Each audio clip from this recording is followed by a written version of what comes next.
Thanks to Squarespace for sponsoring this episode of This Is Only a Test. Squarespace, the all-in-one platform that makes it fast and easy to create your own professional website or online portfolio. For a free trial and 10% off your first purchase, go to squarespace.com and use offer code TEST.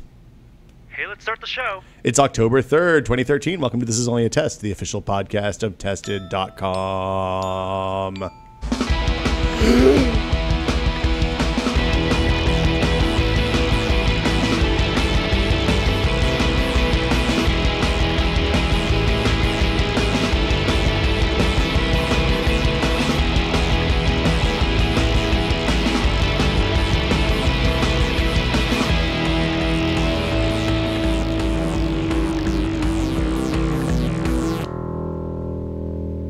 I'm Will Smith. Seated directly to my left, a man who apparently was sung to on his birthday in high school, Norman Chan. I didn't say that, but yeah, I am present. He said it was an option. Jeremy Williams jumping in before he was introduced, but that's okay because we love you that much, Jeremy. How you doing? Will, that was a masterful piece of voice work. You had like stars. Your in eyes were glistening. I didn't know you could do that. There are moments. Do you read that as if, like, in taking inspiration from all the podcasts that you've listened to and radio shows that you've listened to over the years, and kind of try to combine the broadcasters of your youth? I like to ask myself. I try not to think about it too much. Rose goes in the front, big guy. You know, I took the Bull Durham lesson, right? You took a prototypical announcer voice. I dug deep and found that I have an announcer voice. If I ever have an ad done, not only am I advertising on Tested, I'm insisting you do it. Well, thank you, sir. That was good. So yeah, we have an ad. That's new. It's a little weird. We've never had an ad before, but we have listeners, and people like to reach out to listeners. So if you'd like to support us, then we're appreciative of Squarespace for giving us money in exchange for doing a podcast every week. That's a new thing. We're going to do it for a few episodes and see how it goes. We were talking about a cappella stuff before there was a technical thing. I want to get to the bottom of this because it's real weird. When you were in high school, Norm, in your homeroom, we were talking about attendance. We don't have to go through the whole thing because a lot of that, it's magic that's lost. It was in high school. Yeah. It's gone forever. Okay. But in your homeroom class, like, what was so my homeroom was like 5 minutes. I think they took attendance maybe, and then they handed out things like if you needed to get shots or something to be immunized, to continue being in school, they would tell you that then. I don't remember what else we did in homeroom, except we sat with other people that were S's. Oh, your homeroom was ABC order. Yeah, so my homeroom was all the S's, or half of the S's. So that's weird. In my high school, homeroom was randomly assigned at the beginning of your high school career.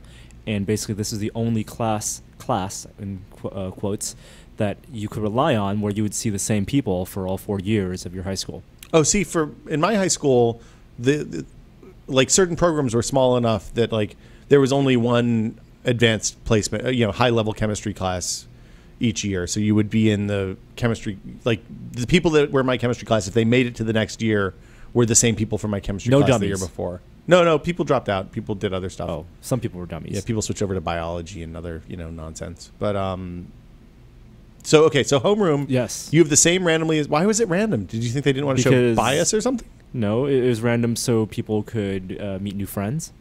Because when you go from middle school to high school, a lot of people want to stay with their middle school friends. Okay. And then in the high school, they want to socialize you. It's like taking a dog to a park. You got to socialize the pets. I would guess being socialize the kids in a room with all the S's is going to be fairly random too. Yeah, right. But then that one thing in common, I don't know. I could see. Clicks. I had locker buddies for 4 years. It's a starting point for friendship. I was between one Smith and another Smith my entire high school career. Zane Smith and Heather Smith, maybe, I can't remember. So I think this is a situation where my school system was small. Like, we had 7 elementary schools that fed into one middle school, and that middle school fed into one high school. So there was no need to merge, introduce, all the kids knew each other by the time they got to high school. Right. The interesting thing was that Norm had the option of hiring the a cappella group at school. Right. To perform right. Happy Homeroom, Birthday. in addition to being the place where you receive the bulletins and you listen to the daily school radio show, and attendance is taken for school funding purposes. Only need to be at school like 1 or 2 days a month, I think, for school to actually get its proper It's funding. money for you? But the school lunch money, you had to actually go to lunch to get. I learned that in The Wire. Yeah. But homeroom was also the place where kids who had birthdays could get birthday grams gifted to them. There were, in addition to birthday grams, there were also like Valentine grams. There were all you got sorts of dumped grams? Maybe Like, not that one. It was all in good spirit. Congratulations on kicking meth grams. So the musical groups would volunteer at their services, and I think they would even dress up even for those days. And for $5 or somewhere around there. Hold on, they dress like in costumes, like mascot costumes, no, or like they would tuxedos wear, and stuff. They would wear nice shirt and a vest or something. Okay.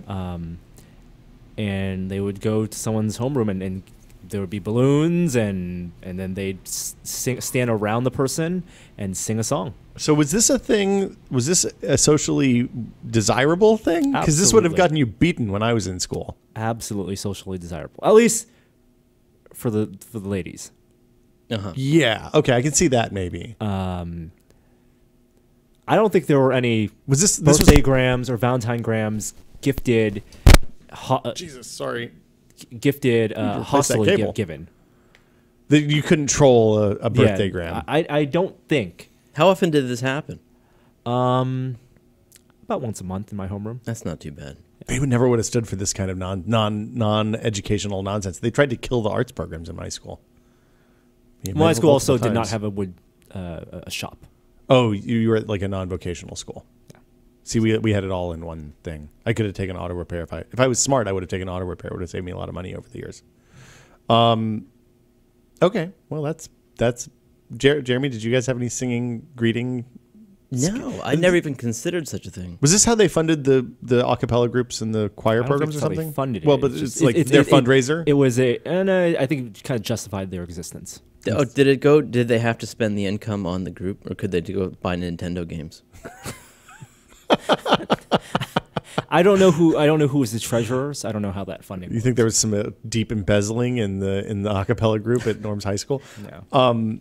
Norm seems very uncomfortable discussing this, so we'll move on. Different strokes. That's novel. Yeah, like I was in choir in high school, and getting the kids in choir to sing in front of the other students was a real challenge because it was terrifying. You could that's the kind of thing that could destroy you socially. Socially, what was the best extracurricular activity? Sports. Outside of sports, like cross country. Is that still a sport? That's okay. I don't know. I think cross country is probably the safest thing you can do. So how about stuff like the social clubs? Did you have those, like the junior civitan and all that stuff? It was like it was spirit committee. No, not that's more like that was like pep squad stuff for us, right? That's like people who were trying to get people to go to away games and that kind of business. Ran pep rallies and all that. That wasn't good. Right. But like the junior social club, like the civic organizations. You know how when you drive into a town and you see a sign that says like Ruritan, Civitan, Moose Lodge, all that. All of those adult clubs had kid versions. Well, not all of them, but a lot of them had like junior versions for the high school kids. Which club had the smoking jackets? I don't think we had smoking jackets. Drama was okay for a little bit, and then all the football players stopped taking that because they used it as their art thing. I don't know. It was weird. I went to a weird high. I was still in the age of, the rough and tumble jocks ruling the high school world. I think I'm close. Well, Jeremy and I are closer to Breakfast Club than you are. Yes, can't relate. Yeah.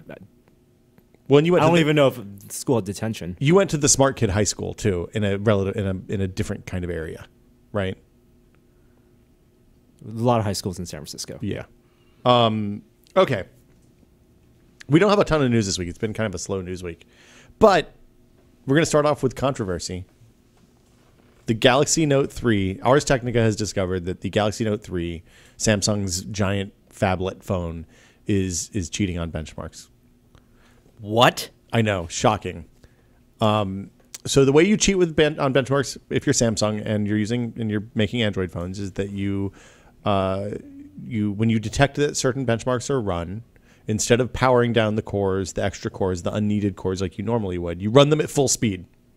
So the phone appears much faster than it is in reality when running similar the types of apps that the benchmarks monitor. So how do the phones know what apps to target and what apps are running? This is a thing that I don't know how it works specifically on Android. I know that the Ars guys found a custom file with a bunch of benchmark names in it, and that if you rename one of the benchmarks to something else, then it doesn't make the change, and the benchmark scores what it naturally would. How many Android manufacturers do you think do this?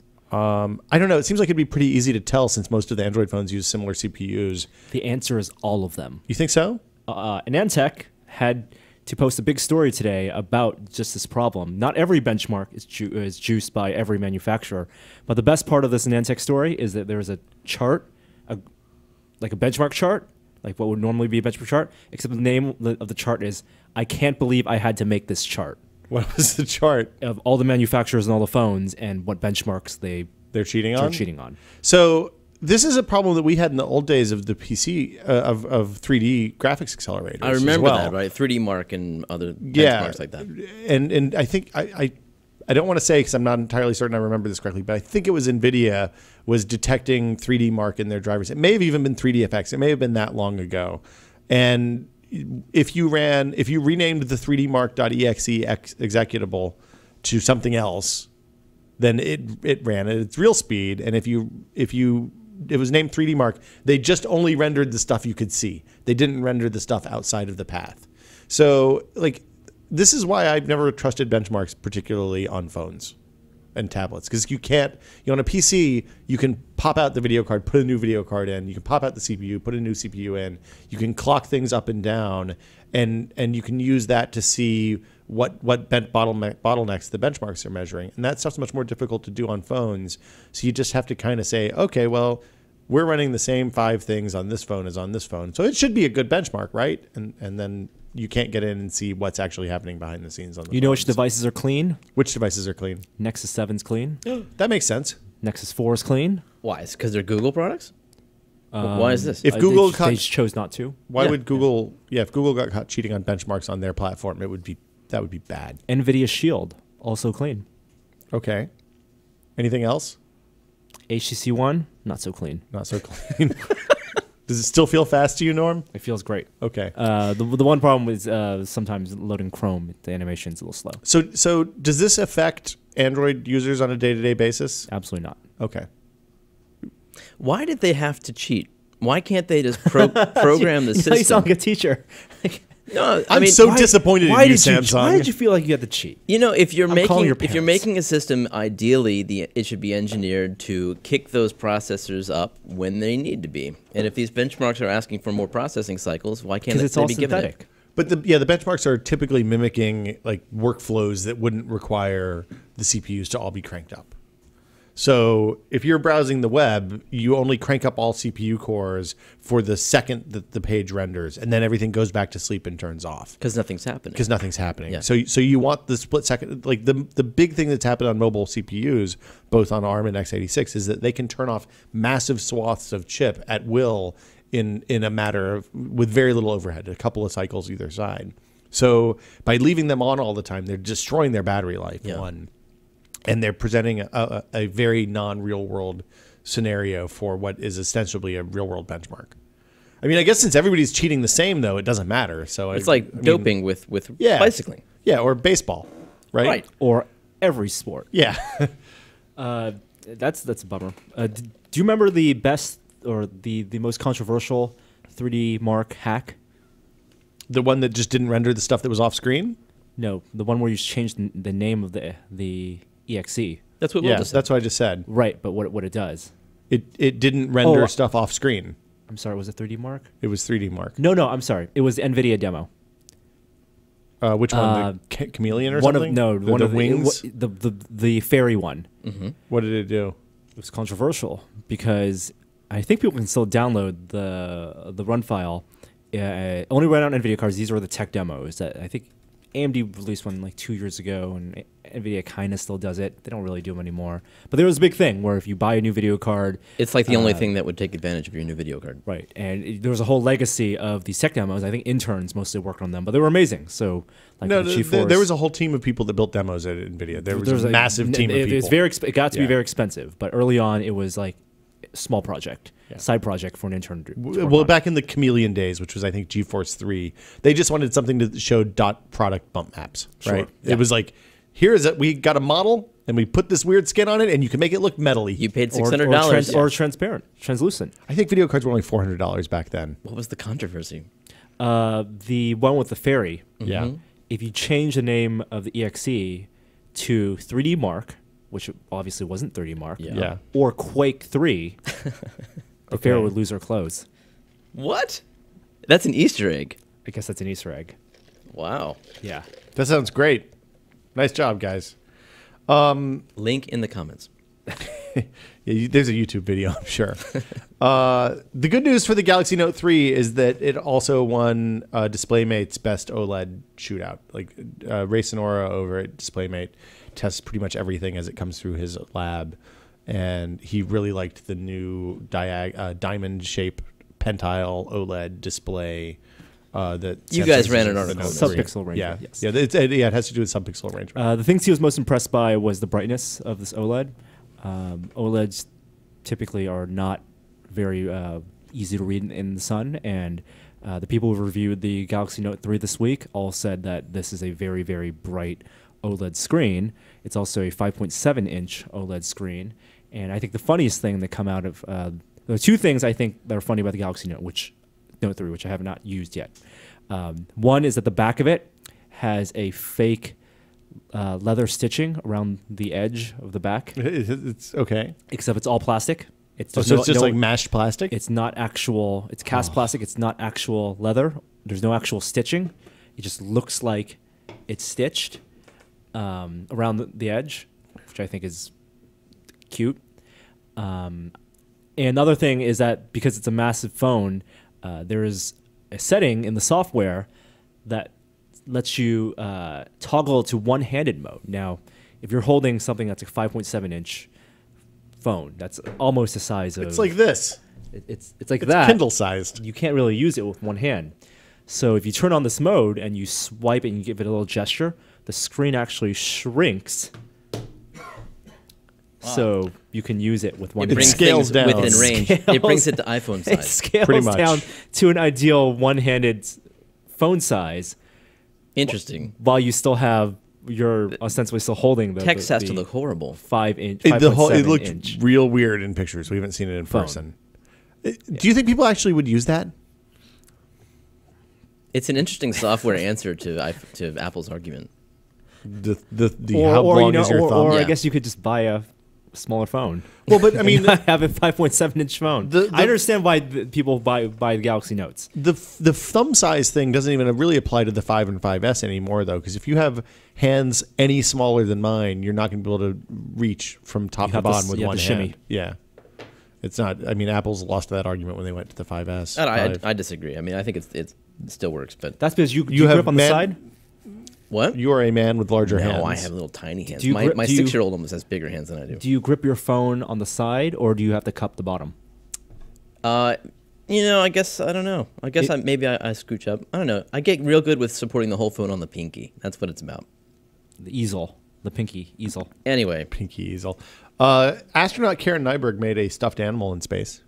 She took... why? Scraps from stuff that was left over. Like, one of the things we learned working with Commander Hadfield This almost sounds... It was earlier this year, right? Earlier this year. Wow, it seems like a long time ago.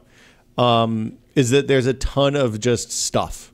And it's not like there's stuff that is accounted for and that they have to be careful using, and it's for specific tasks.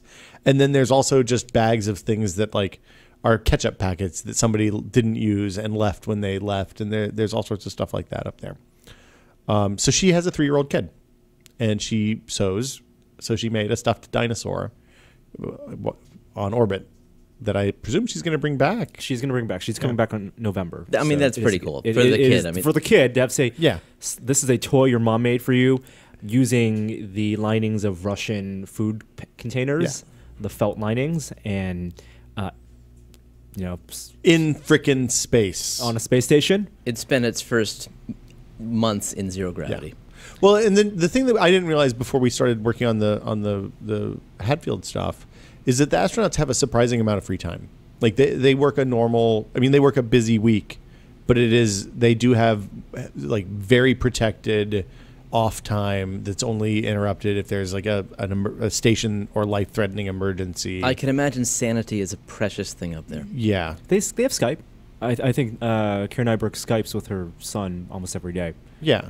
Well, they have, the thing that we learned when we went to Mission Control is that when they're on shift, then they're kind of constantly monitored. There's constantly people talking to them. They're working on different stuff. Their time is very accounted for. And then at the end of the day, when that stuff turns off, then they make food and they have private time in their little cubbies to Skype with their family or to work on things like sewing stuffed animals, or to make a David Bowie video. Which was an answer on Jeopardy! Really? This week. Wow. Are you watching Jeopardy every day again? No, Hadfield tweeted it. Oh, okay. I thought it was a really nice looking stuffed animal for something made out of leftover felt from Russian food bins. She posted it on Pinterest. Pinterest is where all the astronauts hang out now, man. You got to pin your business. On a week where the government is looking for non-essential projects, I'm just going to say, maybe the wrong week for that to go public. More interesting is that Russians actually bring small stuffed animals to space. It's been a tradition for a long time, and they do it because it's like a little talisman, token, good luck charm, but also unofficially it is a 0G indicator. So when the plush animal starts floating, then they know they've reached 0G. Well, because if you're strapped into the seat and you've just been under massive acceleration, I guess maybe it's hard to tell. It's like a small little keychain. Yeah. Those Soyuz capsules, like on the list of terrifying things that humans do, have you ever looked at what the inside of one of those Soyuz capsules looks like? It is really, really small in there. And the entire deorbit process in a Soyuz is terrifying. From the initial retro rocket fire all the way down to like the 2 stages of parachutes going to the 10 feet off the ground retro rockets firing again, so that you only hit it 8 meters a second instead of 25. It doesn't seem fun. Elon Musk had an attempt this past week at a re-entry with the Dragon. Yeah, and they tried to save the rocket. How did it work out for him? I guess it hit the atmosphere and something happened which caused the rocket fuel to centrifuge, and so it couldn't get to the engine, so they couldn't fire the rockets properly. So it's like when you're going uphill and the gas is all pooling in the back of your tank, and the intake is at the top. Exactly. With a couple more axes of motion. Yeah, I don't think they do that in cars anymore because of that, so... Well, they'll figure it out. I'm sure they will. SpaceX guys are smart. It seems you guys try to get your name in space? There's services that will let you... You mean like Star Registry? No, that's... For $59, you can buy a star. Those things for are $59. So meaningless. Yes. So meaningless. How is that meaningless? It's a scam. Absolutely 100% scam. Your name is not...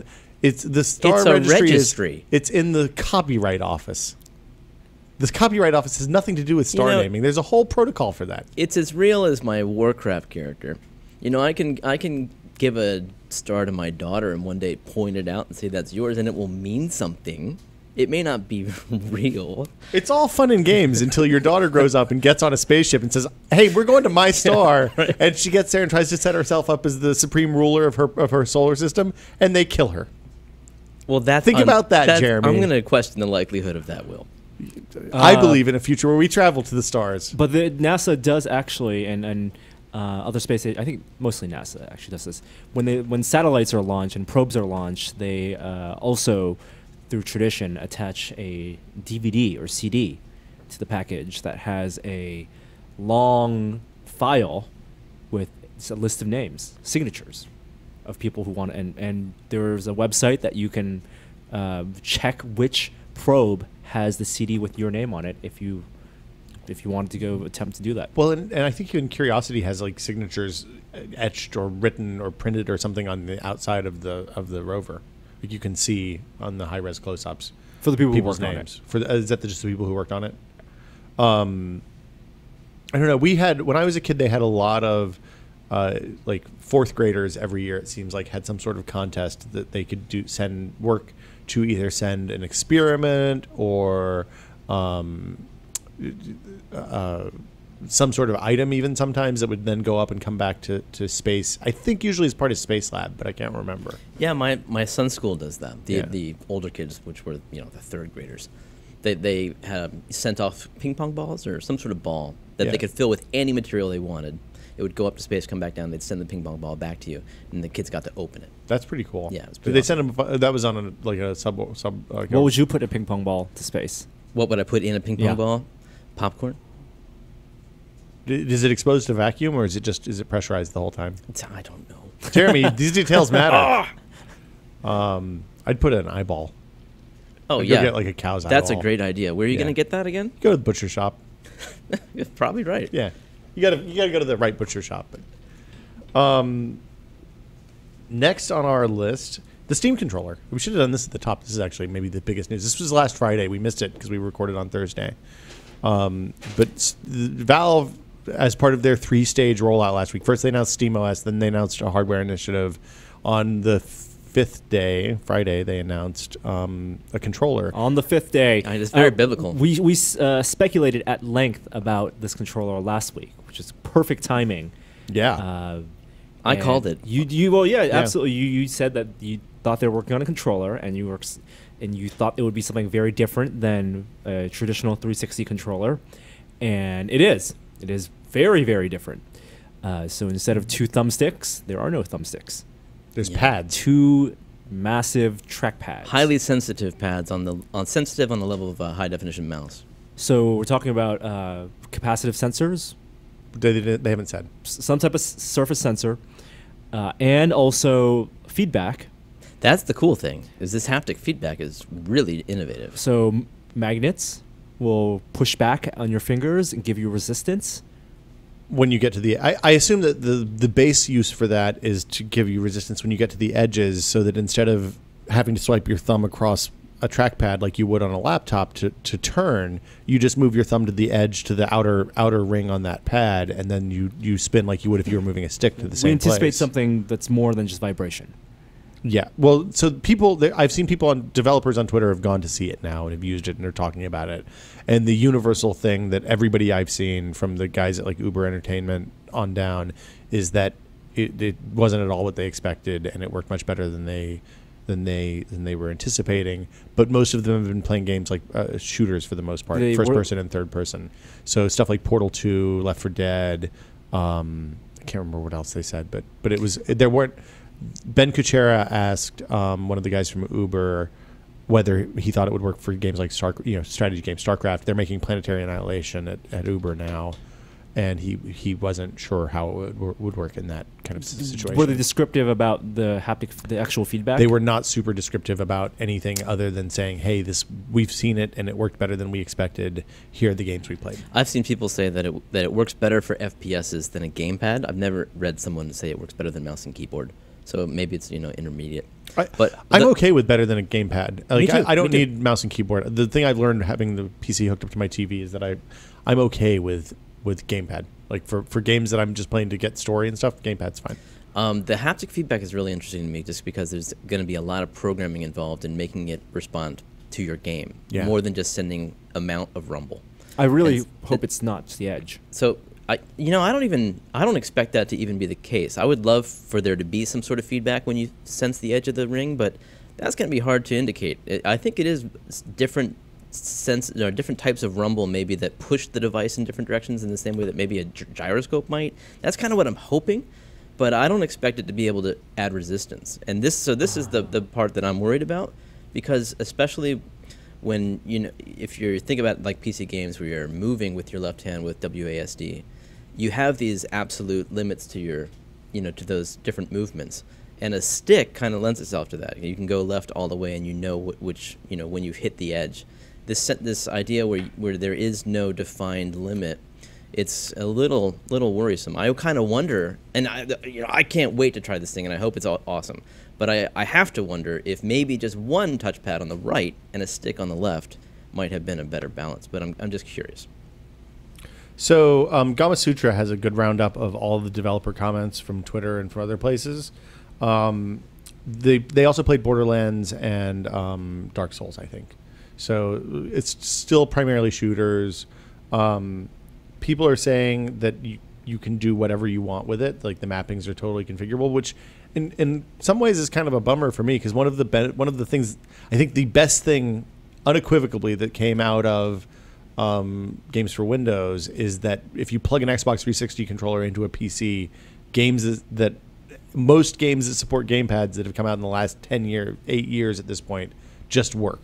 Well, that's because they were usually ported from Xbox. Well, so they had that infrastructure already there. So right. It just turns it on. Right, yep. Of course. But I mean, having that and not having to think about how it works is a good thing. I know that Steam is going to have, workshop stuff that lets you share configurations and all that stuff. Right. And a backwards legacy mode that is mouse and keyboard. It basically turns it into mouse and keyboard. It fools old games into thinking it's a mouse and keyboard. The reason it's not a thumbstick and pad is because they want it to be ambidextrous. They want that's it to be a good left point. and right. It really looks like, unlike a 360 controller, it looks like it's for left-handed and right-handed. It's symmetrical, perfectly symmetrical.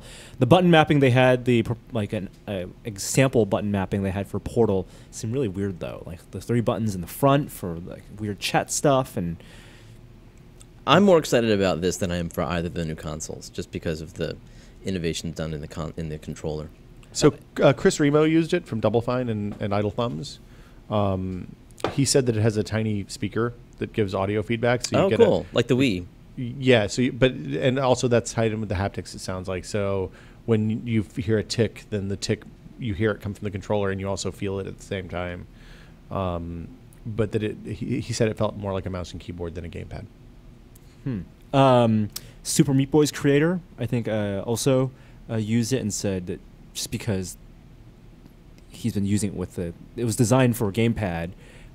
The game was designed for a gamepad that he didn't feel as comfortable using the prototype Valve controller. But again, it doesn't matter because if some games work better with gamepads, you can still plug in a gamepad and it'll work. The other thing that the developer Achiro Lamb, I guess, who made the game, said that the haptic stuff made it feel like it was a rough surface. Like the surface of the trackpad would feel rough, which was all generated by the device. That's what I want. I wanted like you were thinking nanotechnology. You're thinking of when you're pushing against a flat surface, you're gonna ridges and things are gonna push against you, and you're gonna. It's almost like moving against putty that's gonna adapt to in the game. That's really interesting to me. It's not changing the 3-dimensional. It's not, but that's what. That's the illusion that I would want. Yeah, if it feels like a rough surface, that's good enough especially for something like a third-person shooter. What would you use that for in a third-person shooter? Well, if you're moving around landscapes and you're moving against like obstacles or surface terrain, and you're feeling that as you're moving across that's like the surface of the game is the surface of the touchpad. I mean, it makes getting in and out of cover much easier and stuff like that. You hit the obstruction, you keep pushing, and you go into cover. I don't know. Seems really weird. There's also a touchscreen in the middle, although the prototypes that they're selling at first or giving away whatever at first isn't going to have the touchscreen. It'll have 4 big buttons instead. The one thing that's weird is that there's not really any face buttons. I mean, there are 4 face buttons in the middle surrounding where the touchscreen will go, but there's no. It's almost reminiscent of like the GameCube controller, which just had that one big, huge face button, and then the kind of other ones that were like, oh, hey, by the way, there's also some other buttons here, but they're definitely secondary to the A button. There's no shortage of buttons. I think there's over 20. But they're not accessible. They're not in a thumb neutral position it is with the Xbox or PS3 controller. Yeah. I don't know. It's really interesting. I can't wait to see in person how it works. Likewise. Curiosity, speaking of space stuff, discovered that Martian soil contains water. This is a big thing. Like this is a really huge deal. Apparently, by heating a cubic foot of dirt, you yield a couple of pints of water, which is not like a theoretically interesting amount of water. It's an actually actionable amount of water that could make man travel to Mars feasible. one of the challenges of going outside of Earth's gravity well is that for any appreciable length of time is that you have to bring the water with you, and water is heavy, and heavy stuff is expensive to bring across interplanetary distances from a fuel standpoint. So the more water you have to bring, the less fuel you can bring, the longer you can stay, all that stuff. So having the ability to get to Mars and make water out of dirt is very exciting. Oh, man, talk about the most expensive bottle of water. Yeah. And it probably if they brought it back and they sold it. Oh, it's like instead of Fiji, it's Mars. And then got Jennifer Aniston to be the spokesperson for it. What is she? Vitamin water? Smart water. Oh, first we'd have to set up a despot on Mars. He'd have to oppress his people, build a giant water plant, and quash any controversy about the water plant, and then ship it back across interplanetary distance. It's a great idea. Unobtainium ended up being water. Does water make you float? No, that was the Avatar thing. Yeah, that's unobtainium. Was the thing that made things float? That was what made things float. It was superconductor at room temperature. Remember when they went to the floating mountains at the end? I realized that absolutely none of that movie has stuck with me. No. It's all gone. All I remember is the beginning and the big giant spaceship. That was the best 3D stuff I'd ever seen. Yeah. And then as soon as they went outside, I was like, okay, I'm done. I remember thinking and telling people it's the first movie that really should be seen in 3D, but I couldn't tell you a thing about the movie. They were blue people. Yes. Smurfs. Yeah. Boy, it was a lot of, I didn't like that at all. I didn't like that. It had that Uncanny Valley stuff, even at that level. You appreciated his storytelling ability to have like the build up, a big fight, and then a bigger fight at the end. I'm tired. I'm going to go ahead and tell you, I'm tired of the bigger fight at the end. I would like a nice quiet resolution where everybody ends up happy and goes home and has a cup of tea. I saw with my son, I saw a cartoon this summer that it turns out Avatar is practically based on. Oh, Ferngully. Is that it? Yeah, where they go underground? Yeah. Yeah. It's like a PG cartoon too. There's death involved. It's a serious cartoon. And I was kind of shocked. And I looked it up, and sure enough, there's tons of blog entries and comparisons about it. Well, Also Dance with Wolves. Jim Cameron ripped off the story of Titanic, too, so it's nothing new. Seriously? Yeah. Facebook is giving you free access to Wi-Fi hotspots if you check into locations. I feel like water on Mars is a bigger deal. Water on Mars, Voyager leaving the solar system. Facebook check-ins, Wi-Fi free. The curiosity thing is a huge, I'm going to say it again. This makes it feasible for people to go and live on Mars for a period of time that is real. There's a bunch of other stuff to do first. It'll be expensive, and it probably will take 20 years to happen. But the fact that we don't have to cart, just because of the way Mars orbits work, there's a big window where the trip goes from being 6 months to being a year and a half or something like that. And if you have to wait for those orbits to be right, then you either have to go and leave almost immediately and then spend a year traveling to spend a week and a half on the ground, or you go and stay for a year and then come back when the next window is right. It's hard to be scientifically minded about life on Mars because I so want it to be. Yeah. But knowing this, that they are absolutely sure that there is now water on Mars, it just makes it, all the more exciting that might actually come to light. That they might find microbes. They might find even something living there. Have you seen that direct to DVD, direct download movie, the Europa Report? Came out earlier this year. I keep seeing it on Netflix, but I haven't watched it. You might enjoy it. Is it a movie or is it a documentary? It's a faux documentary movie. It's found footage, but about a mission to Europa. Is it like Apollo 18? Apollo 18. It doesn't end up being a bad horror movie, right? Apollo 18 is about the secret 18th Apollo mission that... I did not see... I think I know what you're talking about. They had a really good trailer. That's all I know about Apollo 18. I think it's similar in that it becomes a thrilling survival story. Okay. But so like Sunshine. Not as good, but in the same spirits. Okay. Gravity's getting awesome reviews, off the chart. I can't wait to see Gravity. Yeah. You're going tonight, right? No, Saturday. Oh, Saturday night. Oh. That is an IMAX movie. That's a movie to watch in IMAX 3D. Yeah. Yeah. Although not very accurate scientifically. I don't care. I'm okay with that. But what's the complaint? What's the science complaint? Do you know? The astronauts have said that just the way they move in space and the way that the equipment's used and the proximity of the without going into too many plot details of the survival vehicles they go into, it's impossible. My understanding is that it suffers many of the same problems as Space Camp. Come on. I hope it's not like that. I thought The Verge did a good review of it, where they said, yes, you're going to have to forgive some scientific inaccuracies, I'm sure, but it's not Star Trek, where it's just fantasy, where where there's no threat of open space. Aspires for realism.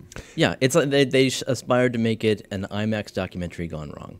Do you guys worry, like, when something is, like, what's the line for you that makes you not enjoy something because the science is dumb?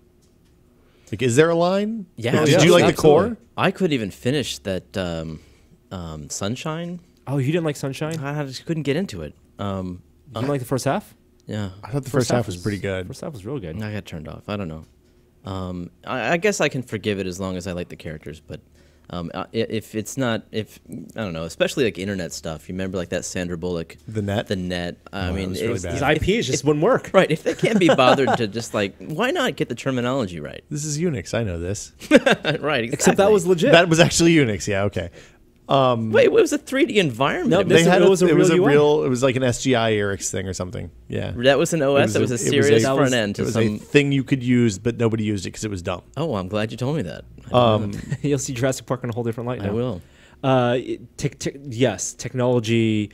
Is that language. just because it's stuff you're familiar with, though? You think? Absolutely. Okay. I mean, the more aware of you are and of how the world works, the more difficult it is to suspend your disbelief.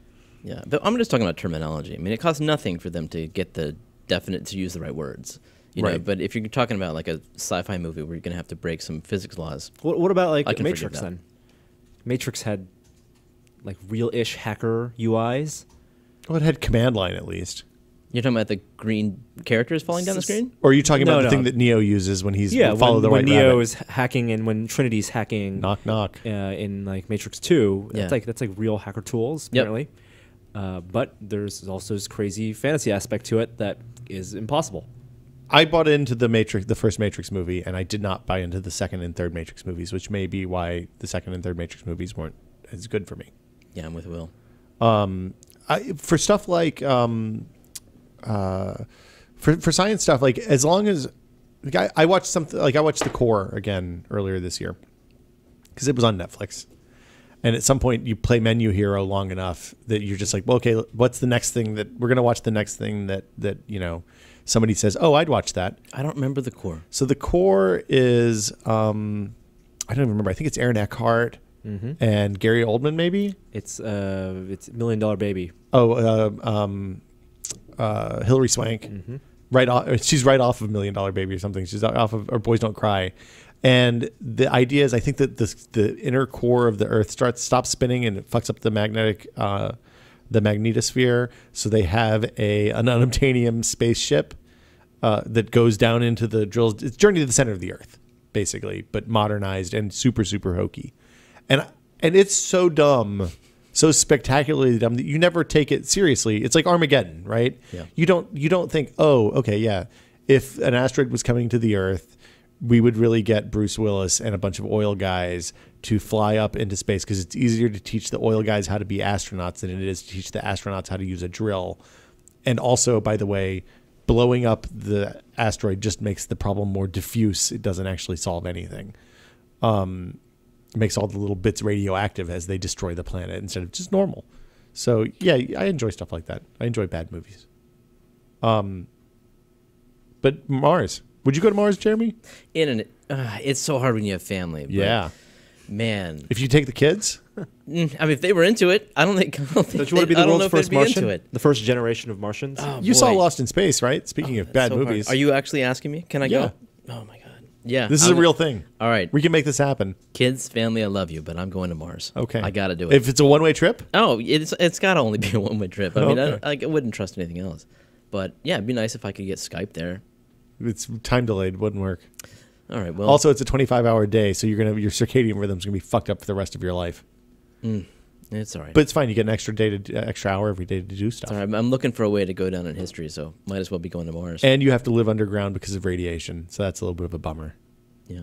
And your water always tastes like urine because it's always recycled. Are you saying you wouldn't go? Yeah, I'd probably go. I mean, let's be real. I wouldn't go. Really? Nope. Plenty of stuff on Earth to do. What's the impetus for not going?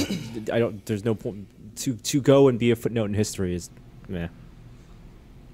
Or how about just enjoy your life here? First team of people on another planet. You don't think you'd enjoy your life on Mars? No. You have a little not. Mars rover. You could get in the buggy and drive up to the Mons Olympus. You know, get to the edge of the atmosphere. It's the same thing. Like, see, I don't think life on Mars would be enjoyable for the first. Oh no, it would be like generations camping for a really long time. Yeah. And the only reason to go now is only to get your name in the books. No. There is nothing you will ever do on Earth that will compare to going to Mars. Sure. I mean, but there are so many more the things sense of to excitement. do. But and the fear. But there's so many more things to do on Earth. Yeah. Both maybe qualitatively 1-to-1. Yes, go to Mars would be the most incredible human experience ever. I mean, but nobody has watched the sunrise on another planet. Sure, absolutely. I haven't watched sunrise in half the continents on this planet, but I would like to do that. Okay. And I think quantitatively, there are more enjoyable things to do here. When was the last time you saw the sunrise here? Yosemite. Okay. 2 months ago. Okay. But what I would volunteer for is the sleep, deep sleep. What? To go to the future. Cryotube? I volunteer Philip for J. Fry? I do Philip J. Fry because you've read Transmetropolitan Man. You know how bad that can go. That's okay. That's okay. I can be the curator of the 20th Century Museum in the future. How far in the future would you freeze yourself for? 200 years. 200 years. So essentially, you're saying you're being honest here. You would do that. I would do that. You would risk dying. Well, just like it's equivalent to the Mars trip. I'd much rather die on my feet than die in my sleep. Where there's this high risk of death, and you're also disconnecting yourself from everyone. You're for all intents and purposes, you're dead to all your loved ones, and they're dead to you. Yes, with the Mars one, there's possible communication, but you're talking about experiences. The type of experience you're going to get to see 200 years in the future. Hey, maybe 200 years in the future, Mars travel's common, man. And I could get the Mars travel there. You live 200 years in the future from 200 years ago. Yeah, think about it. It's pretty exciting right now. You just happen to have lived in it for 30 years. Right. Think about the other side of it. Think about what would happen if you say plucked Benjamin Franklin. Actually, let's not say, because he's the smart guy. Let's say Benjamin Franklin's kind of dim second cousin, and you plucked him out of his time and dropped him into our time. He's completely fucked. He has no marketable skills. Did that person read a lot of comic books and science fiction stories? I do not think that. I don't think that reading Jules Verne in 1885 is going to help you in 1985. I don't think those people were worried about surviving and woodworking and not fantasizing about living in the future. I mean, the good news is if they wake up in Portland, they could make artisan crafts and furniture and stuff if he was a woodworker. Dream of the 1890s. What's the likelihood you would get bored again 200 years in the future and go back? Maybe that's a good question. Maybe you would keep on staggering. Century hop. 3 years out, 200 years hopper. in. Norman Chan, century hopper. It's like I get 10 years in every century. It's like Buck Rogers. Keep on going forward. You could get 1,400, 1,500 years in the future. A human time capsule. But what if you wake up and you're not feeling so good about the way things are going? It'd take you a while to suss out the state of the world. That is a big risk, as they demonstrated in Futurama. You skip forward, so you got to bring with you the systems for you in case you leap into an era where the technology isn't viable anymore and societies have been overturned. You got to have the technology to just leap forward again, keep on going. Oh my god! Yeah, but wait. But I mean, if you reach the point where society is crumbled and it's anarchy, then you find a safe place and you go back into deep sleep and you you double your time. Heat death of the universe? You don't want to see heat death of the universe. I mean, Earth will be long gone before the heat death of the universe. I just think the chances of us fucking it up so bad, the ways to destroy everything we've built get easier and easier to make every year. Well, do you know about the doomsday theory? Which is the which one? The mathematical doomsday theory. The atomic what's the atomic bomb guy's name? Not Einstein, the other one. Heisenberg. His doomsday theory? Oppenheimer, thank you. Heisenberg is a different guy. No, which doomsday theory are you speaking of, Norm? The statistician's doomsday theory. I think this was on a XKCD What If this week.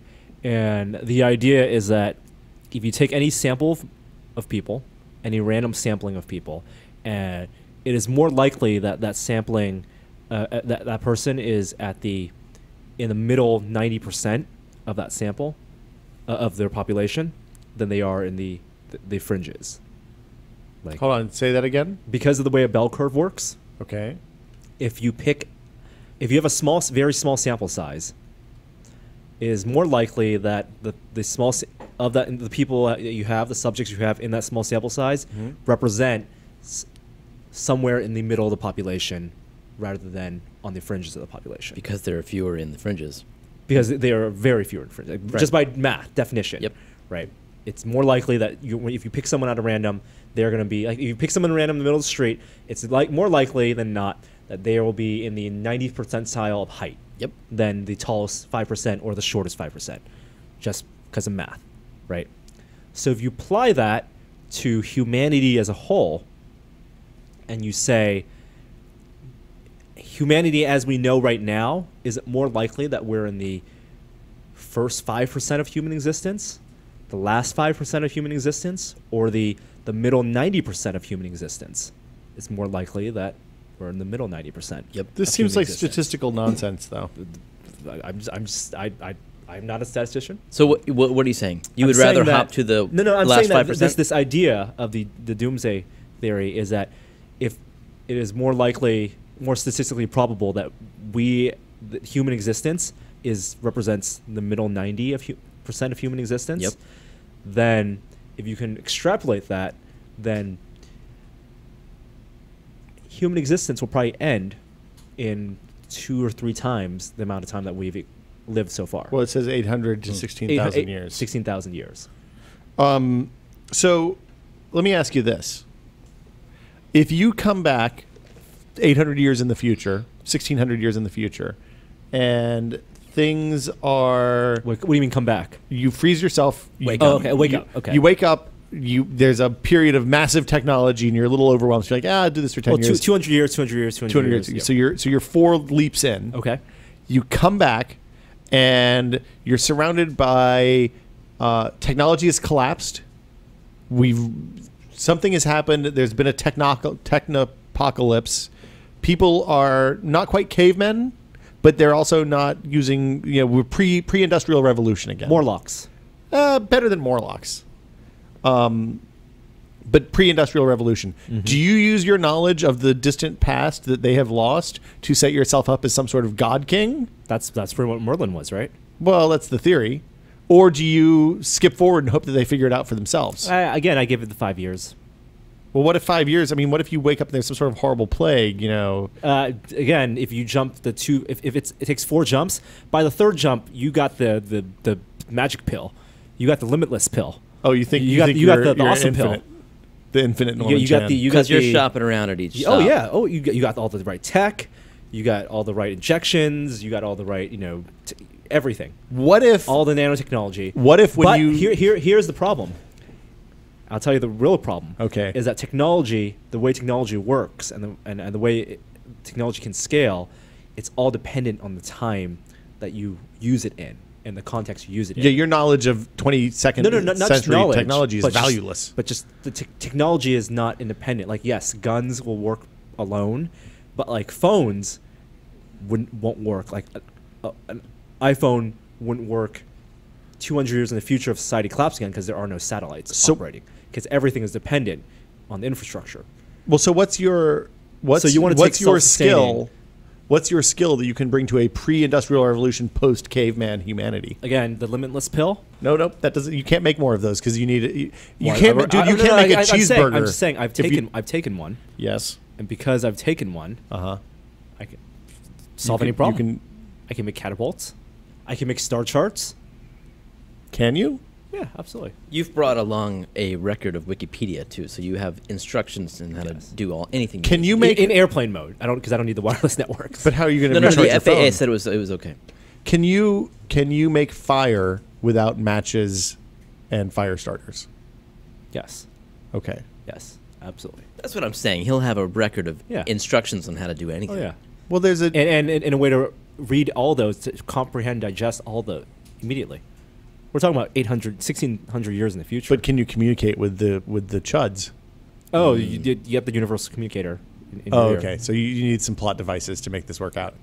Okay. fair enough. As long as everything runs on airplane mode. That's the most important thing. And hopefully you have solar chargers, and we didn't nuclear winter the sun away. Sure. Okay. Yes. Or yes.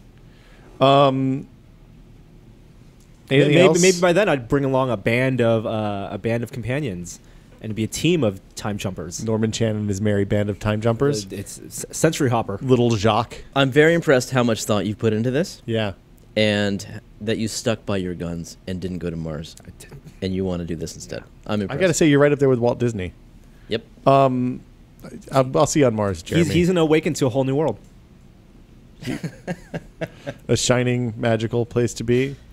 Someone will find us here. So Facebook is giving you free access to Wi-Fi hotspots in exchange for checking into businesses. It's not quite the same impact as the last story we talked about. Oh So the man, Wi-Fi- There was an opportunity for the Wi-Fi segue. The FAA. Yeah. Yeah, that's all right. Okay. That's We'll talk about that in a minute. So the Wi-Fi access points are at these businesses I'm checking into, I assume so. I I assume assume like Facebook is giving you a access point with some custom firmware. and I need Wi-Fi these days because 4G is not fast enough. Sometimes maybe it's a place with bad Wi-Fi. Maybe you need to download some videos and you don't want to use your data plan because nobody has unlimited data anymore because the phone company sucks. Maybe now that Wi-Fi is effectively valueless, as you've pointed out, businesses and companies like Facebook are able to afford to provide it to people at a low cost of checking in. Google's really good at this. This is a thing Google's done for a long time. They will build a service that does something that people want in exchange for collecting data about things that are difficult to collect otherwise. So things like Google Maps, tracks your movements, knows which roads are busy, which roads aren't, and learns traffic patterns and all that stuff. Place, the RPG, the MMO ARG thing, Ingress, that's it. Thank you.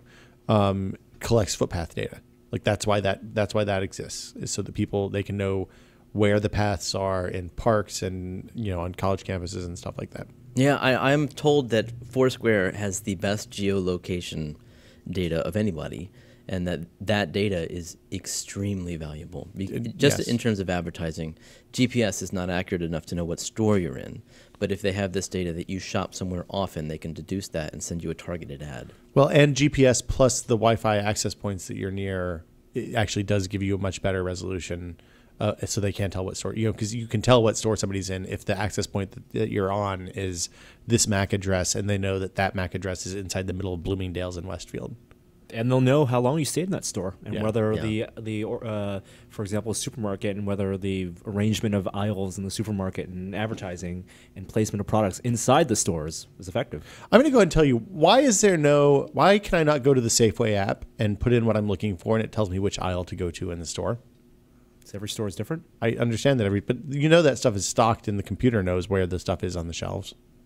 I want to just know if I want basmati rice. I like interacting with the grocery store. Really? Do you? Yeah, it's a friendly exchange. You don't want to be the dead-eyed. I mean, that was the whole point of that talk, that the David Foster Wallace talk about going to the supermarket and not looking at anyone, and just and having your going point A to point B and being. The thing is, I'm not going to the supermarket to have an artisanal experience with no a one's saying wonderful that. person. I just want to go get some fucking food and get the fuck out. That is exactly what David Foster Wallace was rallying against. Well, there's a time in your life to take some browsing time at the grocery store, and when you have a 6-month-old and a wife in the car, that is not it. Do they have the not only the self-checkout lane, but do they have the self-scanners here? Sometimes.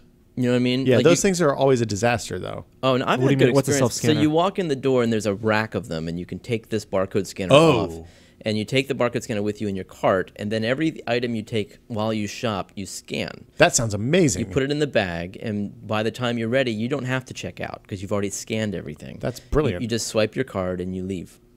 It is a little bit like the honor system. Oh, it's totally honor system. But probably the money they save on cashier is more than amounts for the cans of beans you forget to scan. I think maybe that can tell you where things are. That makes sense. on the barcode. How do you do stuff that weighs? Maybe you have to go through self-checkout for that. I'm not sure. So there's a lot of the self-checkouts here, but there aren't very many of the... I like the cashier conversation. I have no problem with that because that's usually fast and efficient. The self-checkouts are a potential debacle because nobody knows how to work them right. Yep. Yeah. I'm with you. It's coming eventually. You just ask your phone where something is and it'll tell you. The 5 years off thing that's been 5 years off since I was probably in freshman in college is that RFID tags would allow you to put your stuff in the cart directly in your bags, push it between a scanner, and it immediately knows everything that's in the cart without you having to take everything out and scan. And bless you, Johnny. Is that a cost thing? I think it's people freaked out about having RFID tags on everything that they ever buy. You think? Yeah, I don't think people would care about that. At the time, people were worried about being able to, like, you think about it, if you have a unique ID on every piece of clothing you buy and it's sewn into the tag, and then that means that every time you walk into a store wearing that shirt or carrying that wallet or that pair of jeans or whatever. But that's tinfoil hat stuff. I mean, the 90% of people that just want convenience, they're just going to do it. I don't know. They love that. The NSA stuff, convenience. The NSA has made me think that maybe people aren't as into conveniences. Did you read the thing in Wired about the origin of why the NSA felt it was legal to collect metadata? No. So it's all tied to a case that happened in the 70s. Can I guess? Yeah, go ahead. Because the data is stored, it's not read. It's only illegal if you read it. No, but close. In the old days of rotary dial phones, when somebody was getting harassing phone calls, they'd put a device on the line at the switching center that automatically recorded the incoming numbers sent to that call or the outgoing numbers from someone else. And as a result of a case where a guy stole somebody's purse and then made harassing calls to the woman whose purse he stole, and he had been suspected of making harassing calls to other people, they had one of these devices on his phone. There was no warrant to get the device on his phone, and the case ended up going all the way to the Supreme Court, where the Supreme Court said, "Look, the person that you're calling isn't protected speech. It's not Fourth Amendment search and seizure. You don't need a warrant to know who is connecting to who on a network because you're transmitting those numbers to a business. There's no expectation of privacy. Once the circuit is established, there's an expectation of privacy, and you have to get a warrant if you want to tap and record that call. But up until that point, so the NSA said, "Hey, look, metadata is fair game." And then they went completely bonkers over the last 10 years. So, thus is the origin of the of metadata is not private information. But to your point, that do people care about it? Do you know anyone who has stopped using any of the major services that have been shown, I don't think shown you to can. have leaks? I mean, yeah, I do. If they really care about privacy, they'll find alternates. Dave Snyder did. Start using VPN or something else. Well, he set up his own Gmail style. Is he an outlier? Oh, he's definitely an outlier. Yeah, so I'm saying most people, they probably won't care about RFID chips either. Well, the RFID ship has sailed anyway. It's all NFC now, man. I thought it was all iBeacons. What are iBeacons? That's why the iPhone doesn't have NFC. Yeah, it's because it's built on iOS 7, iBeacons. It's Apple's solution to Did I miss something? Near field beacons that will. How do you? Is it a Bluetooth thing? Mm-hmm. Yeah, you'll be able to wander through a museum and find get information on the exhibit you're standing in front of. Have you AirPlayed anything to anybody yet using your phone? AirDropped? Nope. I have AirDropped myself. Was it good? It was great. Did you enjoy yourself? Go ahead, AirDrop me something. I'm going to AirDrop you something right now. But while I'm doing that, let's talk about the Nest smoke detector rumors. Less exciting than the thermostat. Yes. I have had a real hard time finding smoke detectors that don't suck. Really? What do Maybe you need to pay $200 for one. Do you have a problem with the smoke detector? So here's the thing. There's a lot of false positives with smoke detectors. The place that my smoke detector is right outside the kitchen. So anytime I boil water, if you have a photoionization smoke detector, it goes off. This is bad. That sucks. Yeah. just from the steam goes up and trips the sensor, and then I just take it down off the wall, pull the battery out, and don't leave it plugged in for 6 or 8 months. Also not good. It's hard to find a high-end smoke detector that allows you to like temporarily turn it off if you burn something in the oven or something like that is not a photoionization smoke detector. So, like, I am interested in a software configurable smoke detector. I am willing to pay real money for it. Sounds like you have a badly placed smoke detector. Well, I have a small house, so I don't have a whole lot of options. Well, you don't have to have right in the kitchen. No, but there's supposed to be one in the hallway, and then there's one in each of the bedrooms. Yeah. So the hallway is right outside the kitchen, no matter how you cut it. And I've tried it in a bunch of different places. It would also be nice to have the carbon monoxide detector that I have because I have a gas furnace integrated in the same box. And this is the combo. We don't know yet. They haven't announced it yet. The theory is that it's going to be carbon monoxide, and those are a pain in the ass. Like, houses had to get upgraded for carbon monoxide detection last year, and these are these giant boxes you plug into your outlets. Takes up a whole outlet. Oh, mine's hung up on the wall. Yeah, I have like half a dozen of those, and just taking up outlet space. You have to have a half dozen, really? They have to be in all the rooms? All the hallways. Is that for everybody or just when you have gas heat? I'm not sure.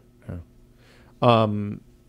The idea is that this would be a Nest smoke detector would also be tethered to the Nest thermostat, and really it's for people who already own a Nest thermostat. Again, we don't know until they announce it soon-ish, but it would tether to the Nest thermostat for internet.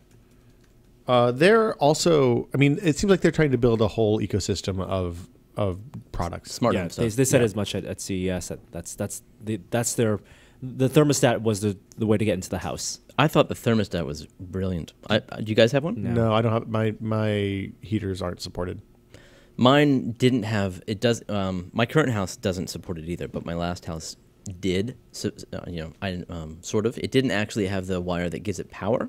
So it compensates for that. If you don't have this neutral wire to give it power, it compensates for that by turning on and off the fan so fast that you never hear the fan turn on, but it saps power from the line. Wow, really? And it's a cool device. You know, you can set your thermostat over your phone. You can do great looking at schedules, and it was just a really smart idea. It's the kind of bad UI that is ripe for somebody who's good at doing software and interaction design to fix. I never thought of the smoke detectors being the next step. I don't know because it doesn't have UI. The UI is taking the battery out. It's not really fun to use a smoke detector, but I would maybe like, I don't know what, locks on my door. Is that too? Well, so there's a company doing locks. I'm looking up the name because I can't remember, but it's basically instead of you replace the deadbolt, the back of the deadbolt on your existing lock, and it adapts to most commercially available deadbolts. So instead of having a key or a twister on the back, you just have this big robot-looking thing, and then that hooks up to your phone. And you can let people in using an app, basically. So I can say, "Oh, Jeremy's coming over to let the dog out while I'm on vacation," and as soon as it detects your phone using the app that you install when I send you an email, it just opens the door for you. You know, one thing while you were talking, I realized is that smoke detectors have the power line already there. At least some of them do. The newer ones do. Yeah. But the lock would be a real problem. That's going to be a lot of power it would require. So you can, because they use solenoids usually for those, you can do it with like a 1-year lithium-ion battery, like the big. That's not bad. It's the same kind of battery that powers like automatic urinal flushers and the self turn on hand washers in airports. So those use like a 6-volt or 12-volt or something battery that's lasts for a very long time. I can't find the name of the other washer, the other door lock thing. It starts with an A. I almost ordered one, but it seemed silly. There's also big lock manufacturers also have connected locks that are out now, like Schlage and all those guys, and they'll tie into things like Z-Wave and all that stuff, so you can have a super connected house if that's your thing. Last thing is the FAA has turned in their findings. Norm, when we go on a flight next Wednesday, am I going to be able to use my Kindle during takeoff? Nope. Why not? Not next Wednesday. What? It's going to take a while. But next Wednesday is when I'm getting on a plane next time. In the future. How far in the future? Next year. Is it everybody in the U.S. will be able to use their Kindles and iPads during takeoff? It's going to be dependent on the airlines. Will I be able to connect to my in-flight Wi-Fi while we take off? Yes, absolutely. That's fascinating. Yeah, spend money. Will I be able to use a laptop during takeoff? I think so as well. I thought laptops were forbidden because of the bulk and evacuation size thing. I thought it was just handheld stuff. So Kindles, tablets, ebook readers, I presume like DS and Vita, all of that stuff the FAA committee said is safe on most You know who's on that airplanes. committee? Who's on that committee? Amazon.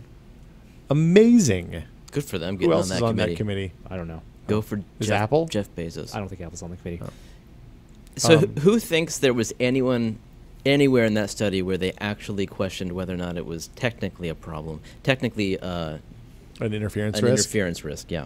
I don't think that anybody legitimately thought So that is clearly the front. We all agree on that, right? And it's actually just a matter of wanting your attention and wanting you to... No, I think it's just habit.